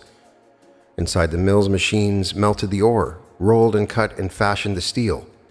Other machines built and assembled and adjusted intricate parts, and when the long process was complete, the result was more machines. They rolled or ambled or flew or walked or rattled away under their own power, as the case might be. Some went to assist in the building of huge bridges across rivers and ravines. Diggers went to level down forests and obstructing hills or went away to the mines. Others built adjoining mills and factories. Still others erected strange, complicated towers, thousands of feet high, and the purpose of these skeleton skyscrapers I could not determine. But as I watched, the supporting base of one of them weakened and buckled, and the entire huge edifice careened at a perilous angle. Immediately, a host of tiny machines rushed to the scene. Sharp white flames cut through the metal in a few seconds, and the tower toppled with a thunderous crash to the ground. Again, the white flame machines went to work and cut the metal into removable sections, and hoisters and haulers came and removed them. Within 15 minutes, another building was being erected on the exact spot. Occasionally, something would go wrong. Some worn-out part ceased to function, and a machine would stop in the middle of its task. Then it would be hauled away to repair shops, where it would eventually emerge good as new. I saw two of the winged machines collide in midair, and metal rained from the sky. A half dozen of the tripod clearing machines came from a half dozen directions, and the metal was raked into huge piles. Then came the cranes and the hauling machines. A great vertical wheel with slanting blades on the rim spun swiftly on a shaft that was borne freed on treads. The blades cut through trees and soil and stone as it bore onward toward the nearby mountains. It slowed down, but it did not stop, and at length a straight wide path connected the opposite valley. Behind the wheel came the tripods, clearing the way of all debris, and behind them came machines that laid down long strips of metal, completing the perfect road. Anywhere small lubricating machines moved about periodically, supplying the others with the necessary oil that ensured smooth movement. Gradually, the region surrounding me was being leveled and cleared, and a vast city was rising. A city of meaningless, towering, ugly metal, a city covering hundreds of miles between the mountains and sea, a city of machines, ungainly, lifeless, yet purposeful for what? What? In the bay, a line of towers rose from the water like fingers pointing at the sky. Beyond the bay and into the open sea they extended.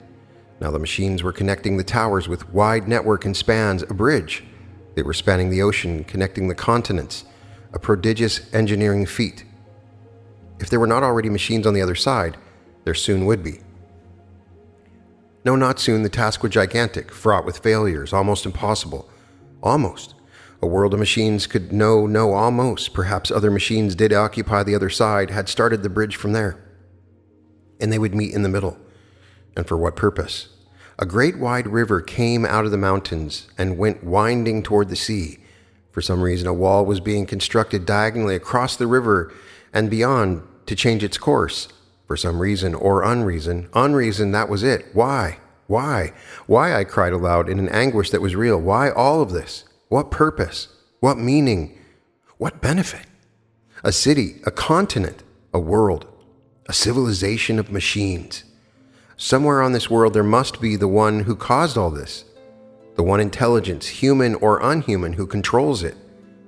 My time here is limited, but I have time to seek him out, and if I find him, I shall drag him out and feed him to his own machines and put a stop to the diabolism for all time. I strode along the edge of the sea for 500 miles and rounding a sharp point of land stopped abruptly. There before me stretched a city, a towering city of smooth, white stone and architectural beauty. Spacious parks were dotted with winged colonnades and statues, and the buildings were so designed that everything pointed upward, seemed poised for flight.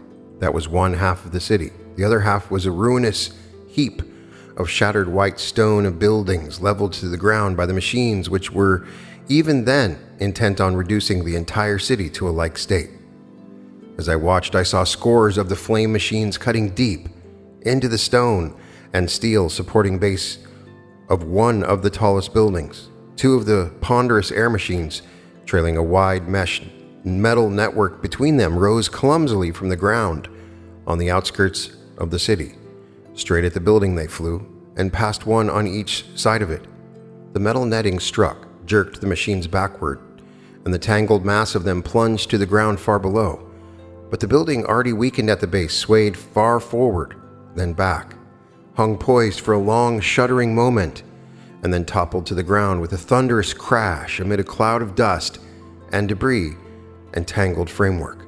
The flame machines moved on to another building, and on a slope near the outskirts, two more of the air machines waited. Sickened at the purposeless vandalism of it all, I turned inland, and everywhere I strode were the machines destroying and building, leveling to the ground the deserted cities of the bird people and building up their own meaningless civilization of metal. At last, I came to a long range of mountains which towered up past the level of my eyes as I stood before them. In 2 steps, I stood on the top of these mountains and looked out upon a vast plain dotted everywhere with the grotesque machine-made cities. The machines had made good progress. About 200 miles to the left, a great metal dome rose from the level of the plain, and I made my way toward it, striding unconcerned and recklessly amidst the machines that moved everywhere around my feet. As I neared the dome structure, a row of formidable-looking mechanisms armed with long spikes rose to bar my path. I kicked out viciously at them, and in a few minutes they were reduced to tangled scrap, though I received a number of minor scratches in the skirmish. Others of the spiked machines rose up to confront me with each step I took, but I strode through them, kicking them to one side, and at last I stood before an entranceway in the side of the huge dome. Stooping, I entered, and once inside my head almost touched the roof. I'd hoped to find here what I sought, and I was not disappointed. There in the center of the single spacious room was the machine of all machines, the cause of it all, the central force, the ruler, the controlling power of all the diabolism running riot over the face of the planet. It was roughly circular, large, and ponderous. It was bewilderingly complicated, a maze of gears, wheels, switchboards, lights, levers, buttons, tubing, and intricacies beyond my comprehension. There were circular tiers, and on each tier smaller separate units moved, performing various tasks, attending switchboards, pressing buttons, pulling levers. The result was a throbbing, rhythmic, purposeful unit. I could imagine invisible waves going out in every direction. I wondered what part of this great machine was vulnerable. Silly thought. No part of it, only it itself. It was the brain, the intelligence. I had searched for it, and I had found it. There it was before me. Well, I was going to smash it. I looked around for some kind of weapon, but finding none, I strode forward barehanded. Immediately, a square panel lit up with a green glow, and I knew that the brain was aware of my intent. I stopped. An odd sensation swept over me, a feeling of hate, of menace. It came from the machine, pervaded the air in invisible waves. Nonsense, I thought. It is but a machine, after all. A very complicated one, yes, perhaps even possessed of intelligence, but it only has control over other machines. It cannot harm me. Again, I took a resolute step forward. The feeling of menace became stronger, but I fought back my apprehension and advanced recklessly. I had almost reached the machine when a wall of crackling blue flame leapt from floor to floor. If I had taken one more step, I would have been caught in it. The menace and hate and imagined rage at my escape rolled out from the machine in ponderous, almost tangible waves, engulfing me, and I retreated hastily. I walked back toward the mountains. After all, this was not my world, not my universe. I would soon be so small that my presence amid the machines would be extremely dangerous, and the tops of the mountain was the only safe place. I would have liked to smash the brain and put an end to it all, but anyway, I thought the bird people were now safe on the satellite, so why not leave the lifeless world to the machines? It was twilight when I reached the mountains, and from a high, grassy slope, the only peaceful place on the entire planet, I looked out upon the plain. Tiny lights appeared as the machines moved about, carrying on their work, never resting. The clattering and clanking of them floated faintly up to me and made me glad that I was a safe distance from it all.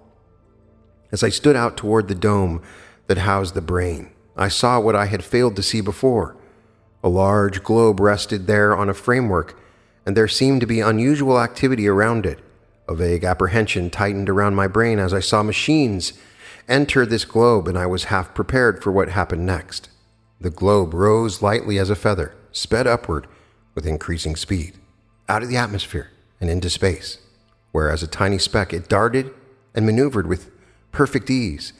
Soon it reappeared, floated gracefully down upon the framework again, and the machines that had mechanically directed its flight disembarked from it. The machines had achieved space travel. My heart sickened with sudden realization of what that meant. They would build others, were already building them. They would go to other worlds, and the nearest one was the satellite encased in its protective metal shell. But then I thought of the white flame machines that I had seen cut through the stone and metal in a few seconds. The bird people would no doubt put up a valiant fight, but as I compared their rocket projectiles against the efficiency of the globe I had just seen, I had little doubt as to the outcome. They would eventually be driven out into space again to seek a new world, and the machines would take over the satellite, running riot as they had done here. They would remain there just as long as the brain so desired, or until there was no more land for conquest. Already this planet was overrun, so they were preparing to leave. The brain, an intricate, intelligent, mechanical brain, glorying in its power, drunk with conquest. Where had it originated?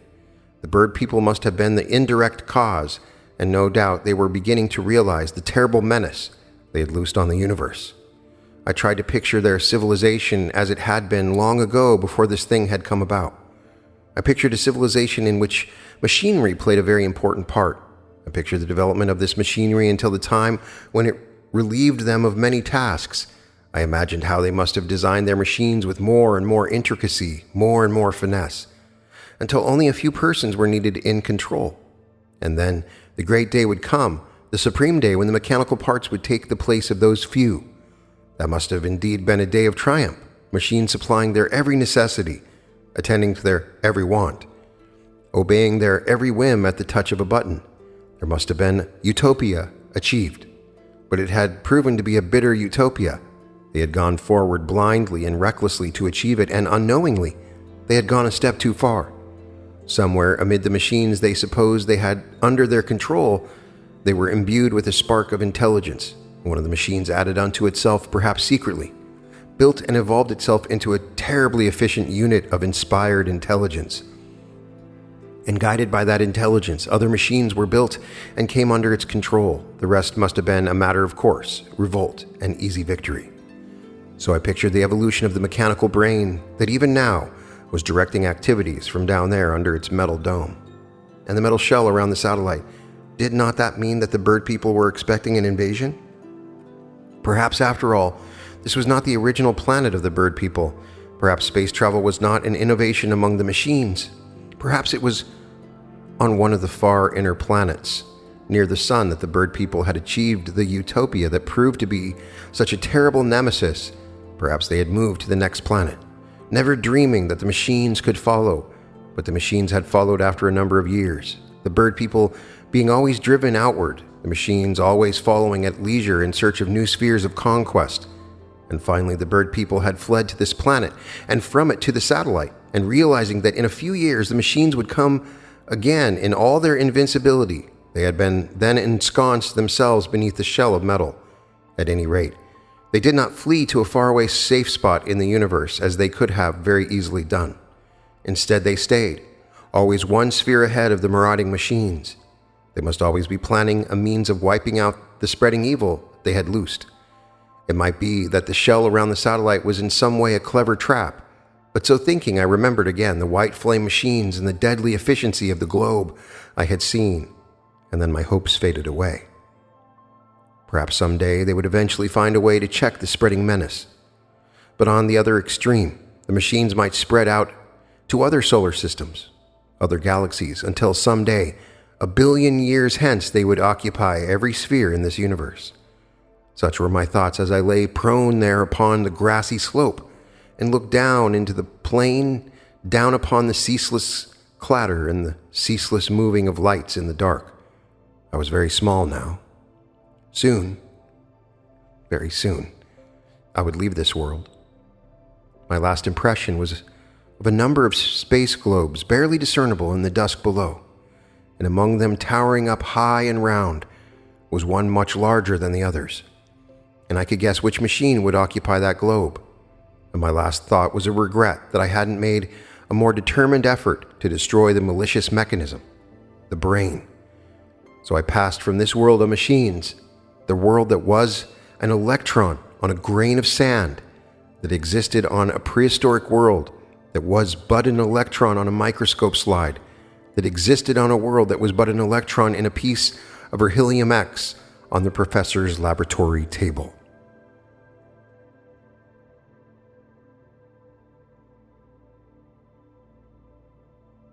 Chapter 8.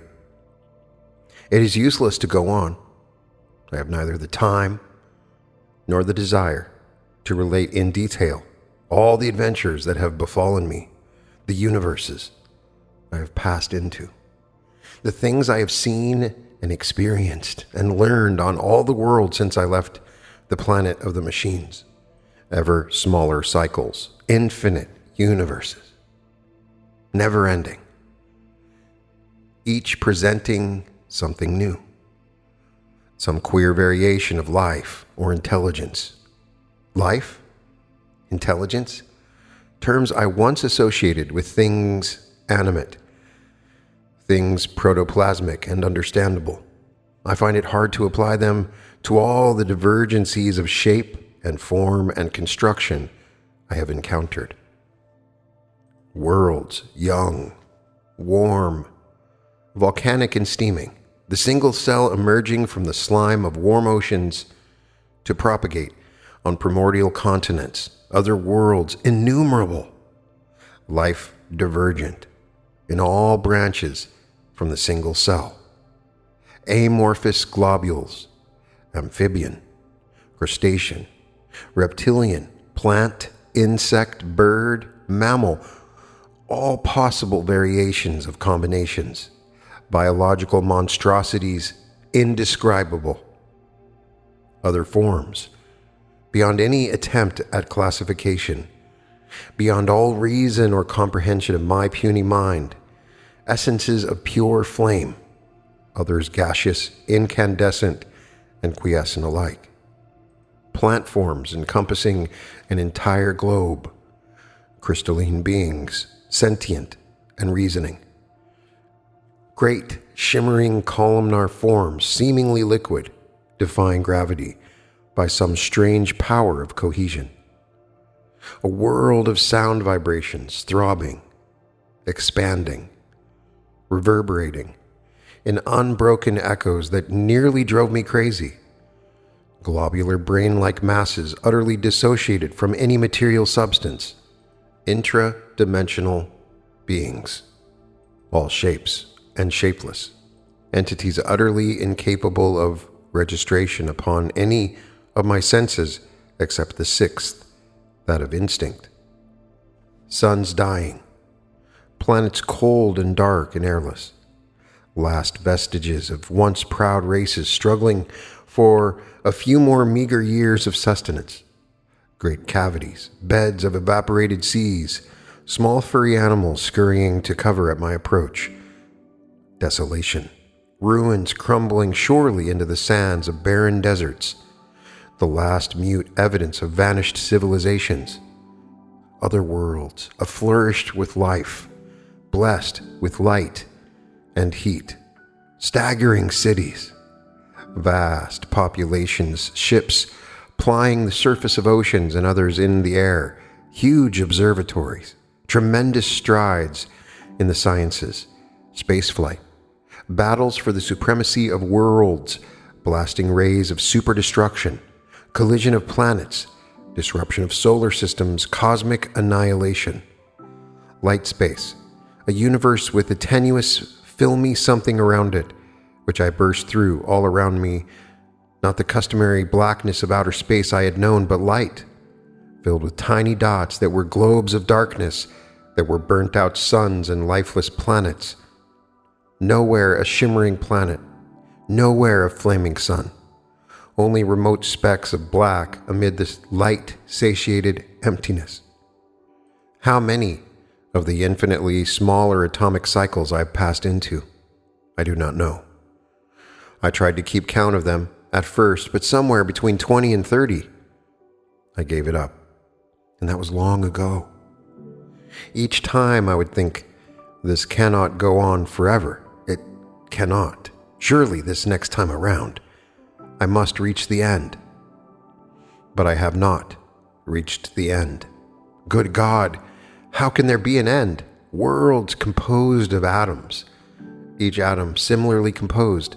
The end would have to be an indestructible solid that cannot be.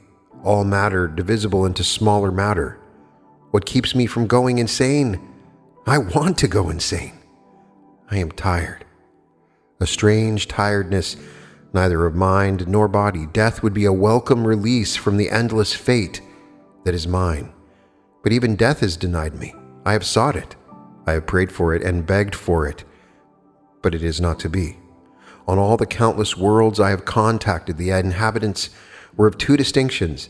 They were either so low in the state of intelligence that they fled and barricaded themselves against me in superstitious terror, or were so highly intellectual that they recognized me for what I was and welcomed me among them. On all but a few worlds the latter was the case, and it is on these types that I will dwell briefly. These beings are shapes or monstrosities or essences, were in every case mentally and scientifically far above me. In most cases they had observed me for years as a dark shadow looming beyond the farthest stars, blotting out certain star fields and nebula, and always when I came to their world they welcomed me with scientific enthusiasm. Always they puzzled as to my steady shrinking, and always when they learned of my origin and the manner of my being there, they were surprised and excited. In most cases, gratification was apparent when they learned definitely that there were indeed great ultra-macrocosmic universes. It seemed that all of them had long held the theory that such was the case. On most of the worlds, too, the beings or entities, or whatever the case might be, were surprised that the professor, one of my fellow creatures, had invented such a marvelous vitalized element as shrinks. Almost unbelievable was the general consensus of opinion. Scientifically, he must be centuries ahead of the time on his own planet, if we are to judge the majority of the race by this creature here, meaning me. In spite of the fact that on nearly every world I was looked upon as mentally inferior, they conversed with me, and I with them, by various of their methods, in most cases different variations of telepathy.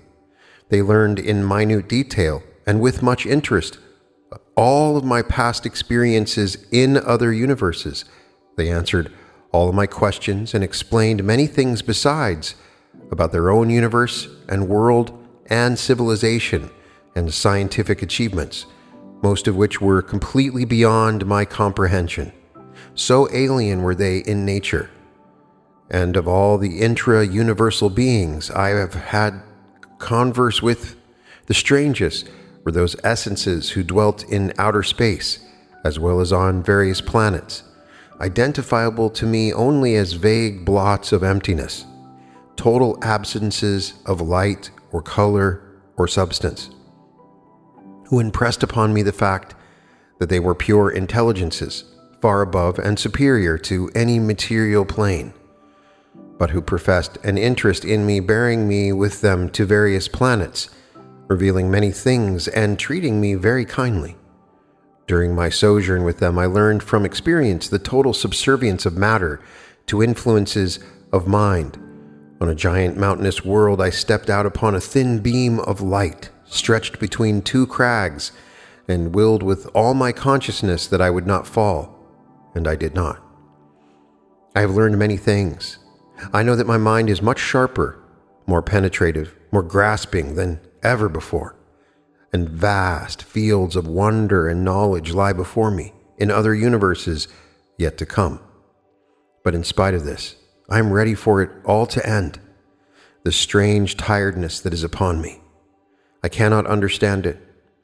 Perhaps some invisible radiation in empty space is satiating me with this tiredness. Perhaps it is only that I am very lonely. How very far I am from my own tiny sphere, millions upon millions, trillions upon trillions of light years. Light years. Light cannot measure the distance, and yet it is no distance. I am in a block of metal on the professor's laboratory table. Yet how far away into space and time I have gone. Years have passed, years far beyond my normal span of life. I am eternal. Yes, eternal life that men have dreamed of, prayed for, sought after is mine, and I dream and pray and seek for death. Death. All these strange beings I have seen and conversed with have denied it. I have implored many of them to release me painlessly and for all time, but to no avail. Many of them were possessed of the scientific means to stop my steady shrinkage, but they would not stop it. None of them would hinder me. None of them would tamper with the things that were. Why? Always I asked them, why? And they would not answer. But I need no answer. I think I understand. These beings of science realize that such an entity as myself should never be. That I am a blasphemy upon all creation and beyond all reason.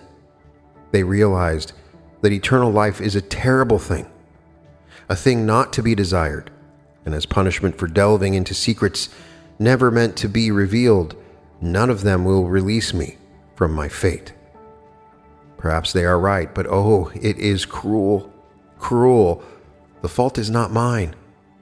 I am here against my own will, and so I continue, ever down, alone and lonely, yearning for others of my kind, always hopeful and always disappointed.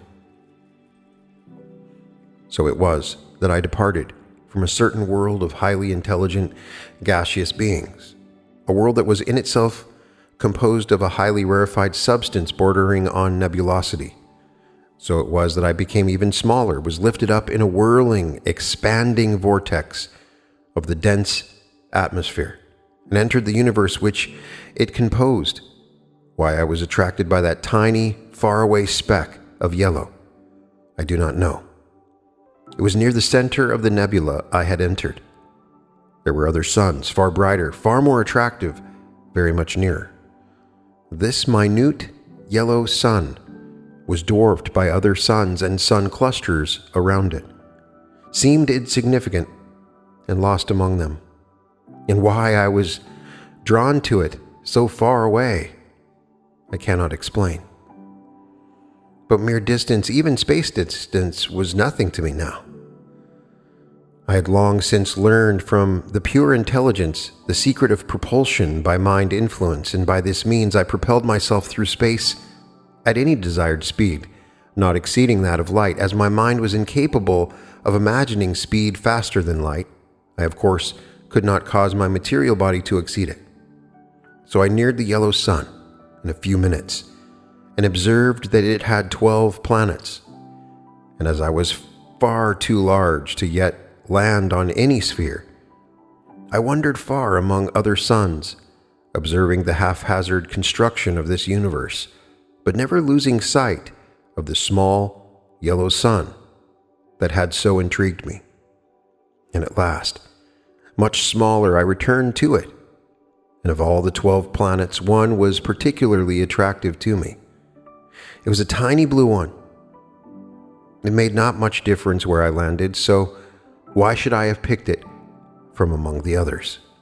Perhaps only a whim, but I think the true reason was because of its constant pale blue twinkling, as though it were beckoning to me, inviting me to come to it. It was an unexplainable phenomenon. None of the others did that, so I moved closer to the orbit of the blue planet and landed upon it.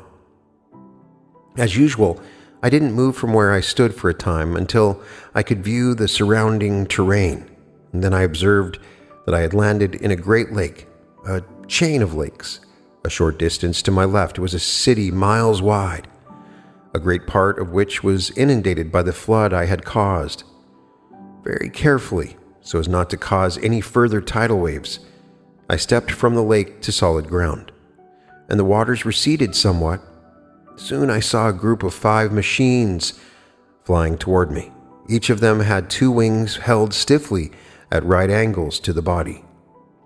Looking around me, I saw others of these machines winging toward me from every direction, always in groups of 5 in V formation.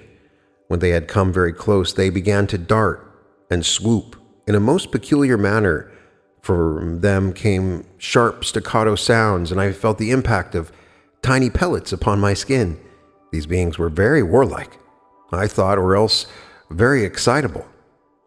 Their bombardment continued for some time, and I began to find it most irritating. These tiny pellets could not harm me seriously, could not even pierce my skin, but the impact of them stung. I could not account for their attack upon me, unless it be that they were angry at the flood I caused by my landing. If that were the case, they were very unreasonable. I thought any damage I had done was purely unintentional, and they should realize that. But I was soon to learn that these creatures were very foolish in many of their actions and manners. They were to prove puzzling to me in more ways than one. I waved my arms around, and presently they ceased their futile bombardment, but continued to fly around me. I wished I could see what manner of beings flew these machines. They were continually landing and rising again from a wide, level field below. For several hours, they buzzed all around while I became steadily smaller. Below me, I could now see long ribbons of white that I guessed were roads. Along these roads crawled tiny vehicles, which soon became so numerous that all movement came to a standstill. So congested were they. In the fields, a large part of the populace had gathered and was being constantly augmented by others. At last I was sufficiently small so that I could make out closer details, and I looked more intently at the beings who inhabited this world. My heart gave a quick leap then, for they somewhat resembled myself in structure. They were 4-limbed and stood erect, their method of locomotion consisting of short, jerky hops, very different from the smooth, gliding movement of my own race. Their general features were somewhat different too, seemed grotesque to me, but the only main difference between them and myself was that their bodies were somewhat more columnar, roughly oval in shape and very thin. I would say almost frail. Among the thousands gathered were perhaps a score who seemed in authority. They rode upon the backs of clumsy-looking 4-footed animals and seemed to have difficulty in keeping the excited crowd under control. I, of course, was the center of their excitement. My presence seemed to have caused more consternation here than upon any other world. Eventually, a way was made through the crowd, and one of the ponderous 4-wheeled vehicles was brought along the road opposite to where I stood. I suppose they wanted me to enter the rough, box-like affair, so I did so, and was hauled with many bumps and jolts over the rough road toward the city. I had seen to the left. I could have rebelled at the barbarous treatment, but I reflected I was still very large, and this was probably the only way they had of transporting me wherever I was going. I had become quite dark, and the city was aglow with thousands of lights. I was taken into a certain building, and at once many important-looking persons came to observe me. I've stated that my mind had become much more penetrative than ever before, so I was not surprised to learn that I could read many of the thoughts of these persons without much difficulty. I learned that these were scientists who had come here from other immediate cities as quickly as possible, most of them in the winged machines which they called planes, when they had learned of my landing here. For many months they had been certain that I would land. They had observed me through their telescopes, and their period of waiting had been a speculative one. And I could now see they were greatly puzzled, filled with much wonderment, and no more enlightenment about me than they had been possessed of before. Though still very large, I was becoming surely smaller, and it was this aspect that puzzled them most, just as it had on all the other worlds. Secondly, in their speculation was the matter of where I had come from. Many were the theories that passed among them. Certain they were that I had come a far distance, Uranus, Neptune, Pluto. I learned that these were the names of the outmost planets of this system. No, they decided, I must have come a much farther distance than that, perhaps from another faraway galaxy of this universe. Their minds were staggered at the thought, yet how very far away they were from the truth. They addressed me in their own language and seemed to realize that it was futile. Although I understood everything they said and everything that was in their minds, they could not know that I did, for I could not answer them. Their minds seemed utterly closed to all my attempts at thought communication, so I gave up. They conversed then amongst themselves, and I could read the hopelessness in their minds. I could see, too, as they discussed me, that they looked upon me as being aberrant, a monstrosity, and as I searched the recesses of their minds, I found many things. I found it was the inherent instinct of this race to look upon all unnatural occurrences and phenomena with suspicion and disbelief and prejudiced mind. I found that they had great pride for their accomplishments in the way of scientific and inventive progress. Their astronomers had delved a short distance into outer space, but considered it a very great distance, and having failed to find signs of intelligent life upon any immediate sphere, they leaped blindly and fondly to the conclusion that their own species of life was the dominant one in this solar system, and perhaps it was a reluctant perhaps in the entire universe. Their conception of a universe was a puny one. True, at the present time there was extant a theory of an expanding universe, and in that theory at least they were correct. I knew, remembering the former world I had left, the swirling, expanding wisp of gaseous atmosphere, which this tiny blue sphere was an electron. Yes, their expanding universe theory was indeed correct, but very few of their thinkers went beyond their own immediate universe, went deeply enough to even remotely glimpse the vast truth. They had vast cities. Yes, I had seen many of them from my height as I towered above their world. A great civilization, I had thought then, but now I know that great cities do not make great civilizations. I am disappointed at what I have found here, and cannot even understand why I should be disappointed, for this blue sphere is nothing to me, and soon I will be gone on my eternal journey downward. Many things I read in these scientists' minds, things clear and concise, things dim and remote, but they would never know. And then, in the mind of one of the persons, I read an idea. He went away and returned shortly with an apparatus consisting of wires, a headphone, and a flat revolving disc. He spoke into an instrument, a sort of amplifier. Then, a few minutes later, he touched a sharp-pointed instrument to the rotating disc, and I heard the identical sounds reproduced which he had spoken. A very crude method, but effective in a certain way. They wanted to register my speech so that they would have at least something to work on when I had gone. I tried to speak some of my old language into the instrument. I had thought I was beyond all surprises, but I was surprised at what happened, for nothing happened. I could not speak, neither in the old familiar language I had known so long ago, nor in any kind of sound. I had communicated so entirely by thought transference on so many of the other worlds that now my power of vocal utterance was gone.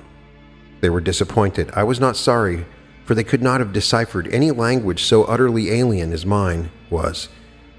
Then they resorted to the mathematics by which this universe and all universes are controlled, into which mathematical mold the eternal all was cast at the beginning and has moved errorlessly since. They produced a great chart which showed the conglomerated masses of this and other galaxies. Then upon a black panel set in the wall was drawn a circle, understandable in any universe, and around it 10 smaller circles. This was evidently their solar system, though I could not understand why they drew but 10 circles when I had seen 12 planets from outer space.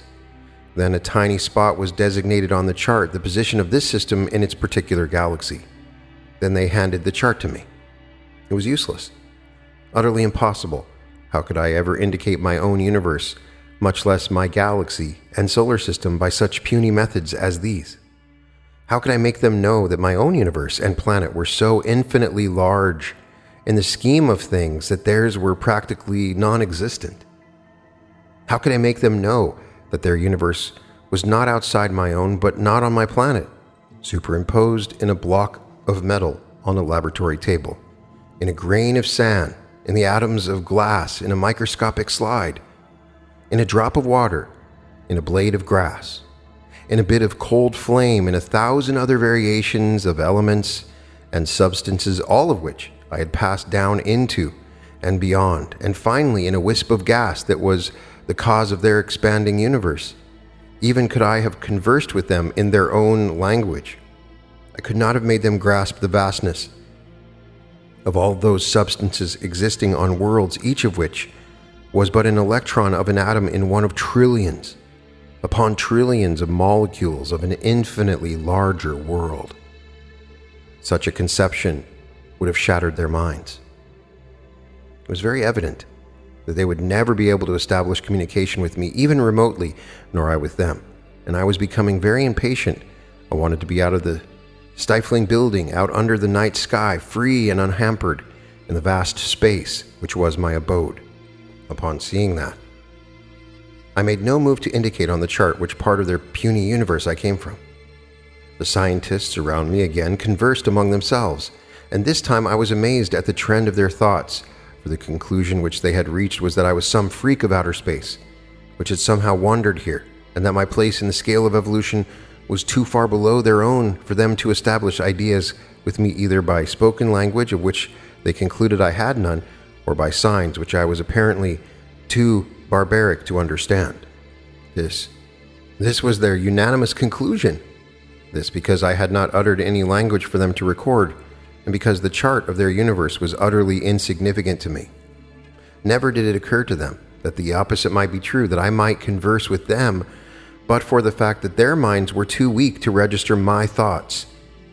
Disgust was my reaction to these short-sighted conclusions of their unimaginable minds, disgust which gave way to an old emotion, that of anger. And as that one impulse, rising burst of anger flooded my mind, a strange thing happened. Every one of the scientists before me dropped to the floor in a state of unconsciousness. My mind had indeed become much more penetrative than ever before. No doubt my surge of anger had sent out intangible waves which had struck upon their centers of consciousness with sufficient force to render them insensible. I was glad to be done with them.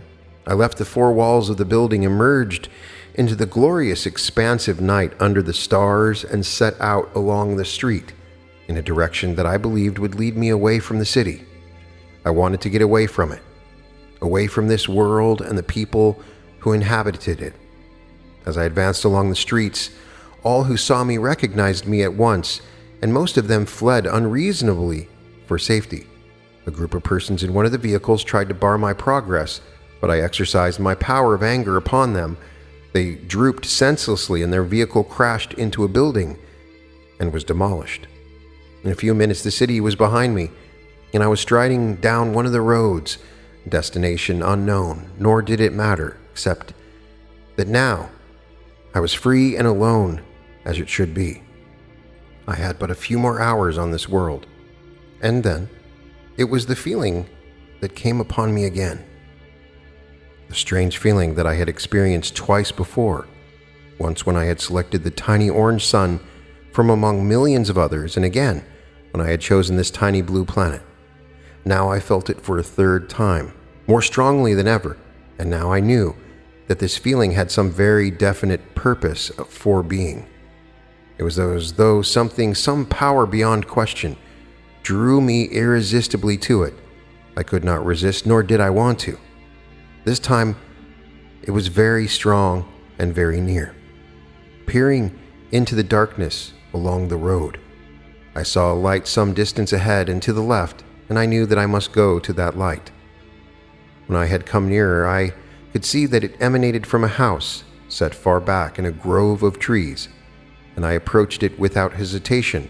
The night was warm, and a pair of double windows opened upon a well-lighted room. In this room was a man. I stepped inside and stood motionless, not yet knowing why I should have been drawn there. The man's back was toward me. He was seated before a square-dialed instrument, and seemed to be listening intently to some report coming from it. The sounds from the box were unintelligible to me, so I turned my attention to reading the man's mind as he listened, and was not surprised to learn that the reports concerned myself. Casualties, somewhat exaggerated, though the property damage has reached millions of dollars, came the news from the box. Cleveland was, of course, hardest hit, though not unexpectedly. Astronomical computers have estimated with fair accuracy the radius of danger. The creature landed in Lake Erie, only a few miles east of the city. At the contact, the waters rose over the breakwater with a rush and inundated nearly 1/3 of the city before receding. And it was well the greater part of the populace had heeded the advanced warnings and fled. All lake towns in the vicinity have reported very heavy property damage, and cities as far as east as Erie and as far west as Toledo have reported high floodwaters. All available government combat planes were rushed to the scene in case the creature should show signs of hostility. Scientific men who have awaited the thing's landing for months immediately chartered planes for Cleveland. Despite the elaborate cordons of police and militiamen, the crowds broke through and entered the area, and within an hour after the landing, roads in every direction were congested with traffic. For several hours, scientists circled and examined the creature in planes, while its unbelievable shrinkage continued. The only report we have from them is that aside from the contour of its great bell-shaped torso, the creature is quite amazingly correct anatomically. An unofficial statement from Dr. Hilton U. Cogsworthy of the Allegheny Biological Society is to the effect that such a creature isn't, that it cannot possibly exist, that the whole thing is the result of some kind of mass hypnotism on a gigantic scale. This, of course, in lieu of some reasonable explanation. Many persons would like to believe the mass hypnotism theory, and many always will, but those who have seen it and taken photographs of it from every known angle know that it does exist and that its steady shrinking goes on. Professor James L. Harvey of Miami University has suffered a stroke of temporary insanity and is under the care of physicians. The habitual curiosity seekers who flocked to the scene are apparently more hardened. The latest report is that the creature, still very large, has been transported under heavy guard to the Cleveland Institute of Scientific Research, where is gathered every scientist of note east of the Mississippi. Stand by for further news flashes. The voice from the box ceased, and as I continued to read the mind of the man whose back was toward me, I saw that he was deeply absorbed in the news he had heard. The mind of this person was something of a puzzle to me. He was above the average intelligence of those on this world, and was possessed of a certain amount of fundamental scientific knowledge, but I could see immediately that this was not a scientifically trained mind. By profession, he was a writer, one who recorded fictitious happenings in the written language so that others might absorb and enjoy them. And as I probed into his mind, I was amazed at the depth of imagination there, a trait almost wholly lacking in those others I had encountered, the scientists. And I knew that at last, here was one with whose mind I might contact. Here was one who was different from the others, who went deeper, who seemed on the very edge of the truth. Here was one who thought, this strange creature which has landed here, alien to anything we have ever known. Might it not be alien even to our universe? The strange shrinking from that phenomenon alone, we might conclude that it has come an inconceivable distance. Its shrinking may have begun hundreds, thousands of years ago, and if we could but communicate with it before it passes from Earth forever, that strange things might it not tell us. The voice came from the box again, interrupting these thoughts in his mind. Attention, flash. The report comes that the alien space creature, which was taken to the Scientific Research Institute for observation by scientists, has escaped after projecting a kind of invisible mind force which rendered unconscious all those within reach.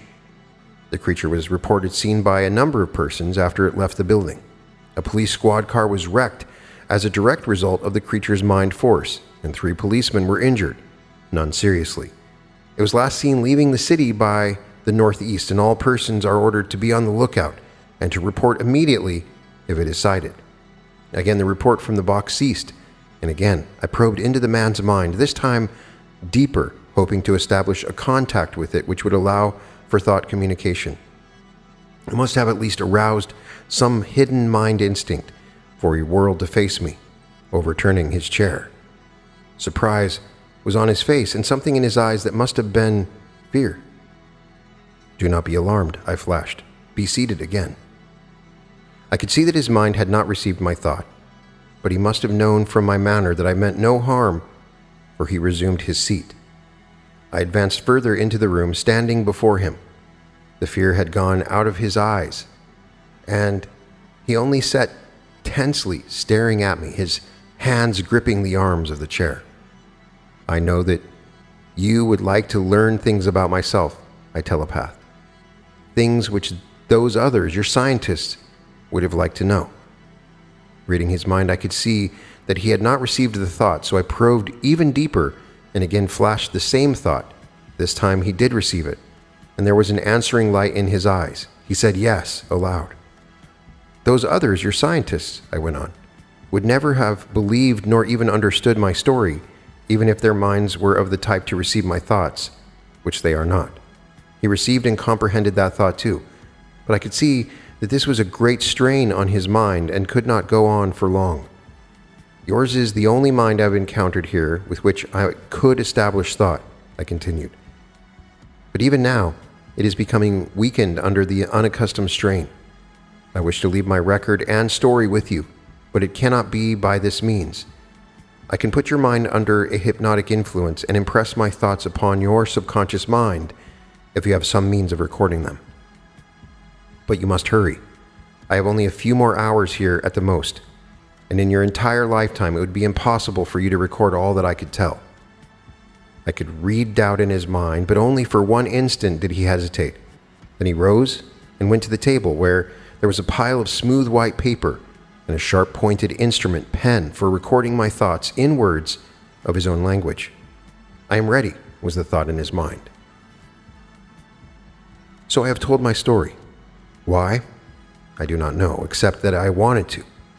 Of all the universes I have passed into, only on this blue sphere have I found creatures even remotely resembling myself, and they are a disappointment. And now I know that I shall never find others of my kind. Never, unless I have a theory. Where is the beginning or the end of the eternal all I have been traversing? Suppose there is none. Suppose that after traversing a few more atomic cycles, I should enter a universe which seemed somehow familiar to me, and that I should enter a certain familiar galaxy and approach a certain sun, a certain planet, and find that I was back where I started from so long ago, back on my own planet, where I should find the professor in the laboratory still receiving my sound and sight impressions. An insane theory, an impossible one. It shall never be. Well, then I suppose that after leaving this sphere, after descending into another atomic universe, I should choose not to alight on any planet. Suppose I should remain in empty space, my size constantly diminishing. That would be one way of ending it all, I suppose. Or would it? Is not my body matter? And is not matter infinite, limitless, eternal? How then could I ever reach a nothingness?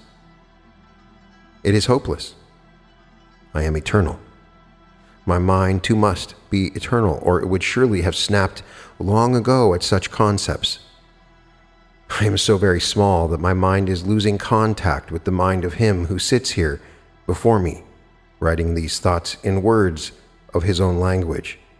Though his mind is under the hypnotic spell of my own, and he is oblivious to the words he writes, I have clambered upon the top of the table beside the pile of pages he has written, to bring my mind closer to his. But why should I want to continue the thought contact for another instant? My story is finished. There is nothing more to tell. I shall never find others of my kind. I am alone. I think that soon, in some manner, I shall try to put an end to it. I'm very small now. The hypnosis is passing from his mind. I can no longer control it. The thought contact is slipping.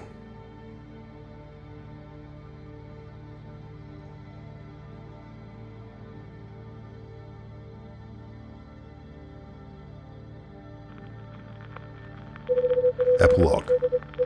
National Press Radio Service, September 29, 1937. Through the Cleveland Daily Clarion. Exactly 1 year ago today was a day never to be forgotten in the history of this planet. On that day, a strange visitor arrived and departed on September 29, 1936, at 3:31 p.m. That thing from outer space known henceforth only as the alien landed in Lake Erie near Cleveland, causing not so much destruction and terror as great bewilderment and awe, scientists being baffled in their attempts to determine whence it came and the secret of its strange, steady shrinking. Now, on the anniversary of that memorable day, we are presenting to the public a most unusual and interesting document purported to be a true account and history of that strange being, the alien. This document was presented to us only a few days ago by Stanton Cobb Lentz, renowned author of The Answer to the Ages and other serious books, as well as of scores of short stories and books of the widely popular type of literature known as science fiction. You have read the above document. While our opinion as to its authenticity is frankly skeptical, we shall print Mr. Lentz's comment and let you, the reader, judge for yourself whether the story was related to Mr. Lentz by the alien in the manner described, or whether it is only a product of Mr. Lentz's most fertile imagination. On the afternoon of September 29th, a year ago, states Mr. Lentz, I fled the city, as did many others, heeding the warning of a possible tidal wave should the alien land in the lake. Thousands of persons had gathered 5 or 6 miles to the south, and from there we watched the huge shape overhead, so expansive that it blotted out the sunlight and plunged that section of the country into a partial eclipse. It seemed to draw nearer by slow degrees until about 3:30 o'clock. It began its downward rush. The sound of contact as it struck the lake was audible for miles, but it was not until later that we learned the extent of the flood. After the landing, all was confusion and excitement as combat planes arrived and very foolishly began to bombard the creature, and crowds began to advance upon the scene. The entire countryside being in such crowded turmoil, it took me several difficult hours to return to my home. There, I listened to the varied reports of the happening of the past several hours. When I had that strange feeling that someone was behind me, and when I whirled to see the alien standing there in the room, I do not presume to say that I was not scared. I was very much scared. I had seen the alien when it was 500 or 600 feet tall, but that had been from afar. Now it was only 10 or 11 feet tall, but was standing right before me. But my scaredness was only momentary, for something seemed to enter and calm my mind. Then, although there was no audible sound, I became aware of the thought, I know that you would like to learn things about myself, things which those others, your scientists, would have liked to know. This was mental telepathy. I had often used the theory in my stories, but never had I dreamed that I would experience such a medium of thought in real fact, but here it was. Those others, your scientists, came the next thought, would never have believed nor even understood my story, even if their minds were of the type to receive my thoughts, which they are not. And then I began to feel a strain upon my mind and knew that I could not stand much more of it. Then came the thought that he would relate his story through my subconscious mind if I had some means of recording it in my own language. For an instant I hesitated, and then I realized that time was fleeing, and never again would I have such an opportunity as this. I went to my desk, where only that morning I had been working on a manuscript. There was paper and ink in plenty.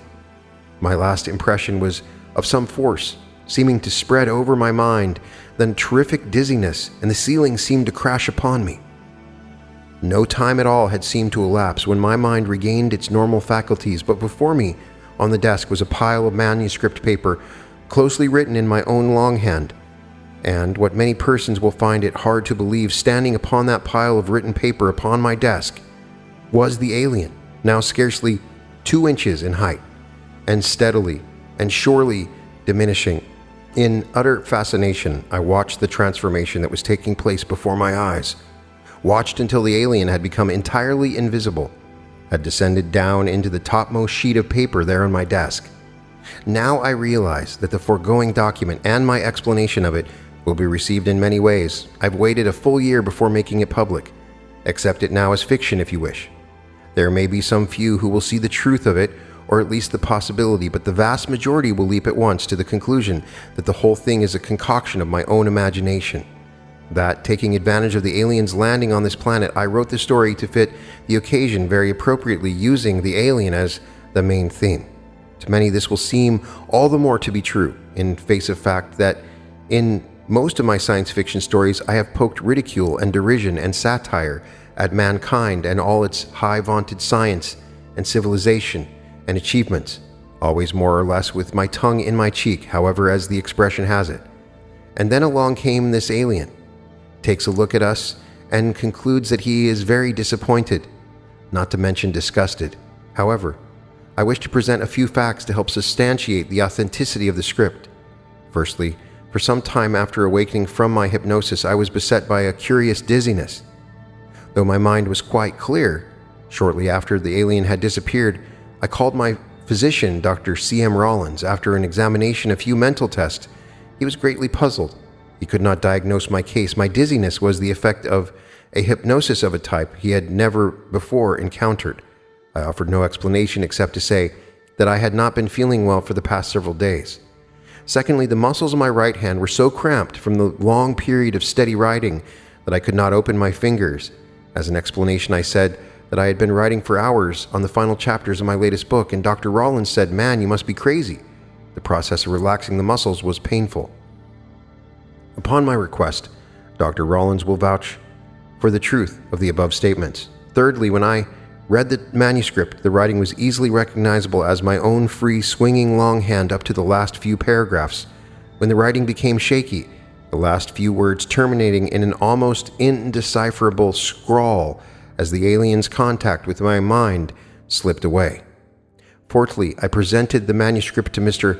Howard A. Byerson, fiction editor of the National Newspaper Syndicate Service, and at once he misunderstood the entire idea. "I've read your story, Mr. Lentz," he said a few days later, "and it certainly comes at an appropriate time, right on the anniversary of the alien's landing." A neat idea about the origin of the alien, but a bit far-fetched. Now, let's see about the price. Of course, we shall syndicate your story through our national newspaper chain, and... "You have the wrong idea," I said. "It is not a story, but a true history of the alien as related to me by the alien, and I wish that fact emphasized. If necessary, I will write a letter of explanation to be published with the manuscript, and I am not selling you the publication rights. I am merely giving you the document as the quickest and surest way of presenting it to the public.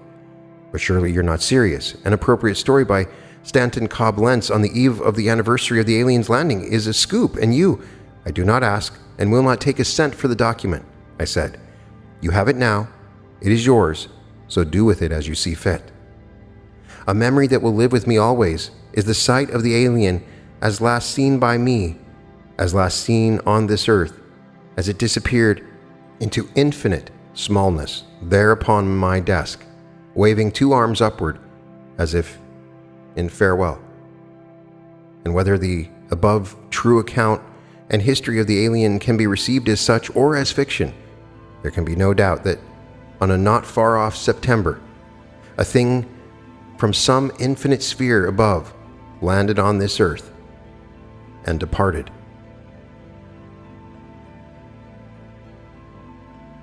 And this concludes our special episode, Imaginings of the Quantum Realm.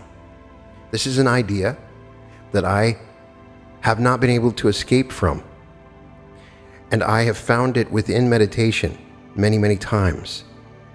An awareness of not only the vastness of our space and the infinite nature of it and all the planets, but also something happening within the quantum. I've shrunk my consciousness down into worlds like this. It is a very real thing to me, and becoming aware of it and thinking upon it activates a quantum awareness within you. This is a concept that is fundamental even in the book Reality Transurfing. Go to page 18 of that book, which is the chapter on the alternatives model. And Vadim Zeland, a fellow physicist, writes, "The next time you take a mouthful of coffee, ask yourself how many universes you have just swallowed. Infinity cannot be divided into parts, and so if you think about it, every time you swallow a mouthful of coffee, you are swallowing an infinite number of universes Flying through a microcosm takes as long and seems as far as it does flying through the boundless expanse of outer space. Time, like space, goes on for infinity. Whether you look backwards or forwards, intervals of time can be as infinitely large as they can be infinitely small. Any point within a time interval can be seen as a reference point, both sides of which extend into the infinity of time. Changing the reference point to another place within the time interval does not change the extent of infinity in either direction. The infinity of worlds within worlds exists simultaneously. The center of the universe is at the same time to be found in every point of matter, because every point is surrounded by infinity on all sides. All events exist concurrently for the same reason that the center of the universe is located in every point at the same time. This is difficult to imagine, but so is it impossible to grasp infinity in one moment of contemplation. Even more convoluted theories have been designed which claim the visible universe becomes a finite sphere in fourth-dimensional space, but that does not help particularly because, theoretically speaking, an infinite number of dimensions could exist. Unable to clearly imagine all of this, we have to content ourselves with a narrow perspective and at least pretend that we understand something of these theories. Somebody could be channeling an alien that's in their coffee cup, or an alien that is vastly larger in scope. And clearly from this story, we have the concept that the necessary size does not mean it's greater. It's the law of one. It's that Fibonacci sequence. Everything is a fractal, and we are within it. And it is all a part of us, and we are a fractal of it. So it's fun to think about. It's fun to ponder. It's fun to meditate upon. And please, I want to know what you think. And if you want me to do more episodes like this, oh boy, I got some really wonderful stories to read you. But that's up to you. Hopefully you enjoy this one. You can find all episodes of The Reality Revolution at therealityrevolution.com. And welcome to The Reality Revolution.